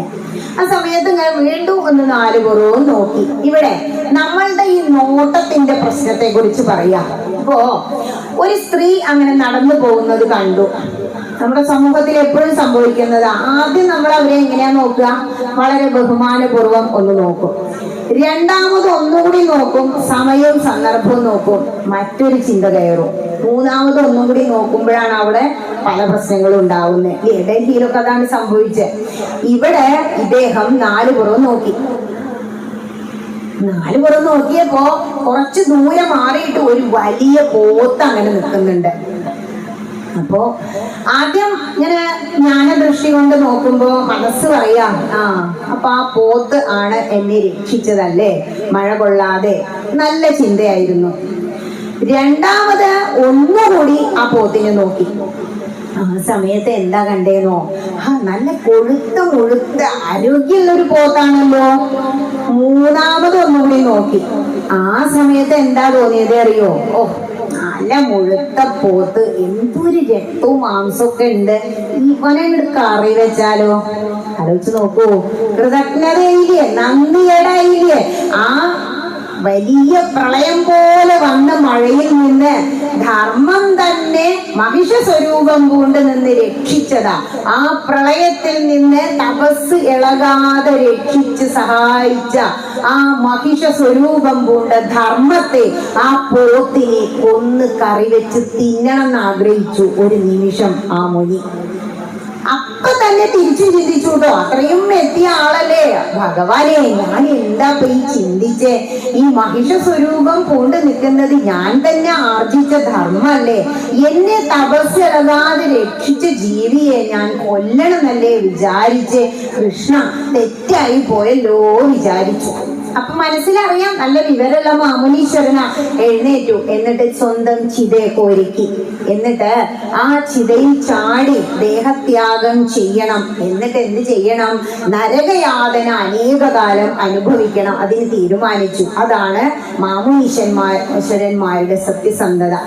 അതിനു വേണ്ടി ചിതയൊക്കെ ഒരുക്കി ശരിയായി. അദ്ദേഹം ആ ചിതയ്ക്ക് ചുറ്റും, പണ്ട് അർജുനനും ഹനുമാനും കൂടി ചെയ്തപ്പോ കൃഷ്ണൻ വന്ന് കൈവച്ചില്ലേ അർജുനനോട് ചാടണ്ട പറഞ്ഞിട്ട്, അതുപോലെ പ്രദക്ഷിണൊക്കെ വെച്ച് വന്നപ്പോ ധർമ്മദേവൻ അവിടെ പ്രത്യക്ഷപ്പെട്ടു. എന്നിട്ട് പറഞ്ഞു, ഹേ വത്സനാഭൻ, അങ്ങ് ചിതയിൽ ചാടണ്ട. കാരണം ഒരു സാധാരണക്കാരന് വന്ന കൃതജ്ഞത, നന്ദികേടല്ല അങ്ങേക്ക് വന്നത്. ഒരു മനുഷ്യൻ എന്നുള്ള ലെവലിലേക്ക് നിങ്ങൾ ഇറങ്ങി ചിന്തിച്ചതുകൊണ്ടാണ് മൂന്നാമത്തെ നോട്ടത്തില് അതിനെ കറി വെച്ച് കൂട്ടണം തോന്നിയത്, അല്ലെ? ഇപ്പൊ നമ്മളെ കുട്ടികൾക്കും അതിനോടാ താല്പര്യം. അതുകൊണ്ട് അങ്ങ് ദേഹത്യാഗം ചെയ്യണ്ട, അങ്ങയുടെ പ്രായശ്ചിത്തം അങ്ങ് ചെയ്തതിന് തുല്യമാണ്. അങ്ങത് ചെയ്യാൻ ഒരുങ്ങിയില്ലോ, ആരും നിർബന്ധിക്കാതെ. നമ്മളെ കുട്ടികൾ എന്താ ചെയ്യാ? തെറ്റ് ചെയ്തിട്ട് മിണ്ടാതിരിക്കൂലേ? അതിന് കളവ് പറയാതിരിക്കില്ല അവർക്കത് വേണം, നിർബന്ധ. കളിപ്പാട്ടത്തിന്റെ കാര്യത്തിൽ തുടങ്ങി വലിയ ഉന്നതങ്ങളിൽ എത്തിയവരെ കളവ് ചെയ്യുന്നു. ധർമ്മത്തിലൂടെ ജീവിക്കുക, അതായത് ഏതോ ധർമ്മസ്തോ ജയ, ഏതോ കൃഷ്ണസ്തോ ജയ, ഗാന്ധാരി പറഞ്ഞില്ലേ? അതുപോലെ ഇവിടെ ധർമ്മത്തിലൂന്നി നിൽക്കുന്ന സന്യാസി വര്യൻ സ്വയം ദേഹത്യാഗം ചെയ്യാൻ തയ്യാറായതുകൊണ്ട് നിങ്ങളത് ചെയ്തതിന് തുല്യമായി. ഇനി മരിക്കണ്ട, അങ്ങയെ ഞാൻ അനുഗ്രഹിച്ചിരിക്കുന്നു എന്നങ്ങടെ അനുഗ്രഹിച്ചു. ആര്? ധർമ്മദേവൻ. ഇതിൽ നിന്ന് എന്താ മനസ്സിലാക്കണ്ടേ?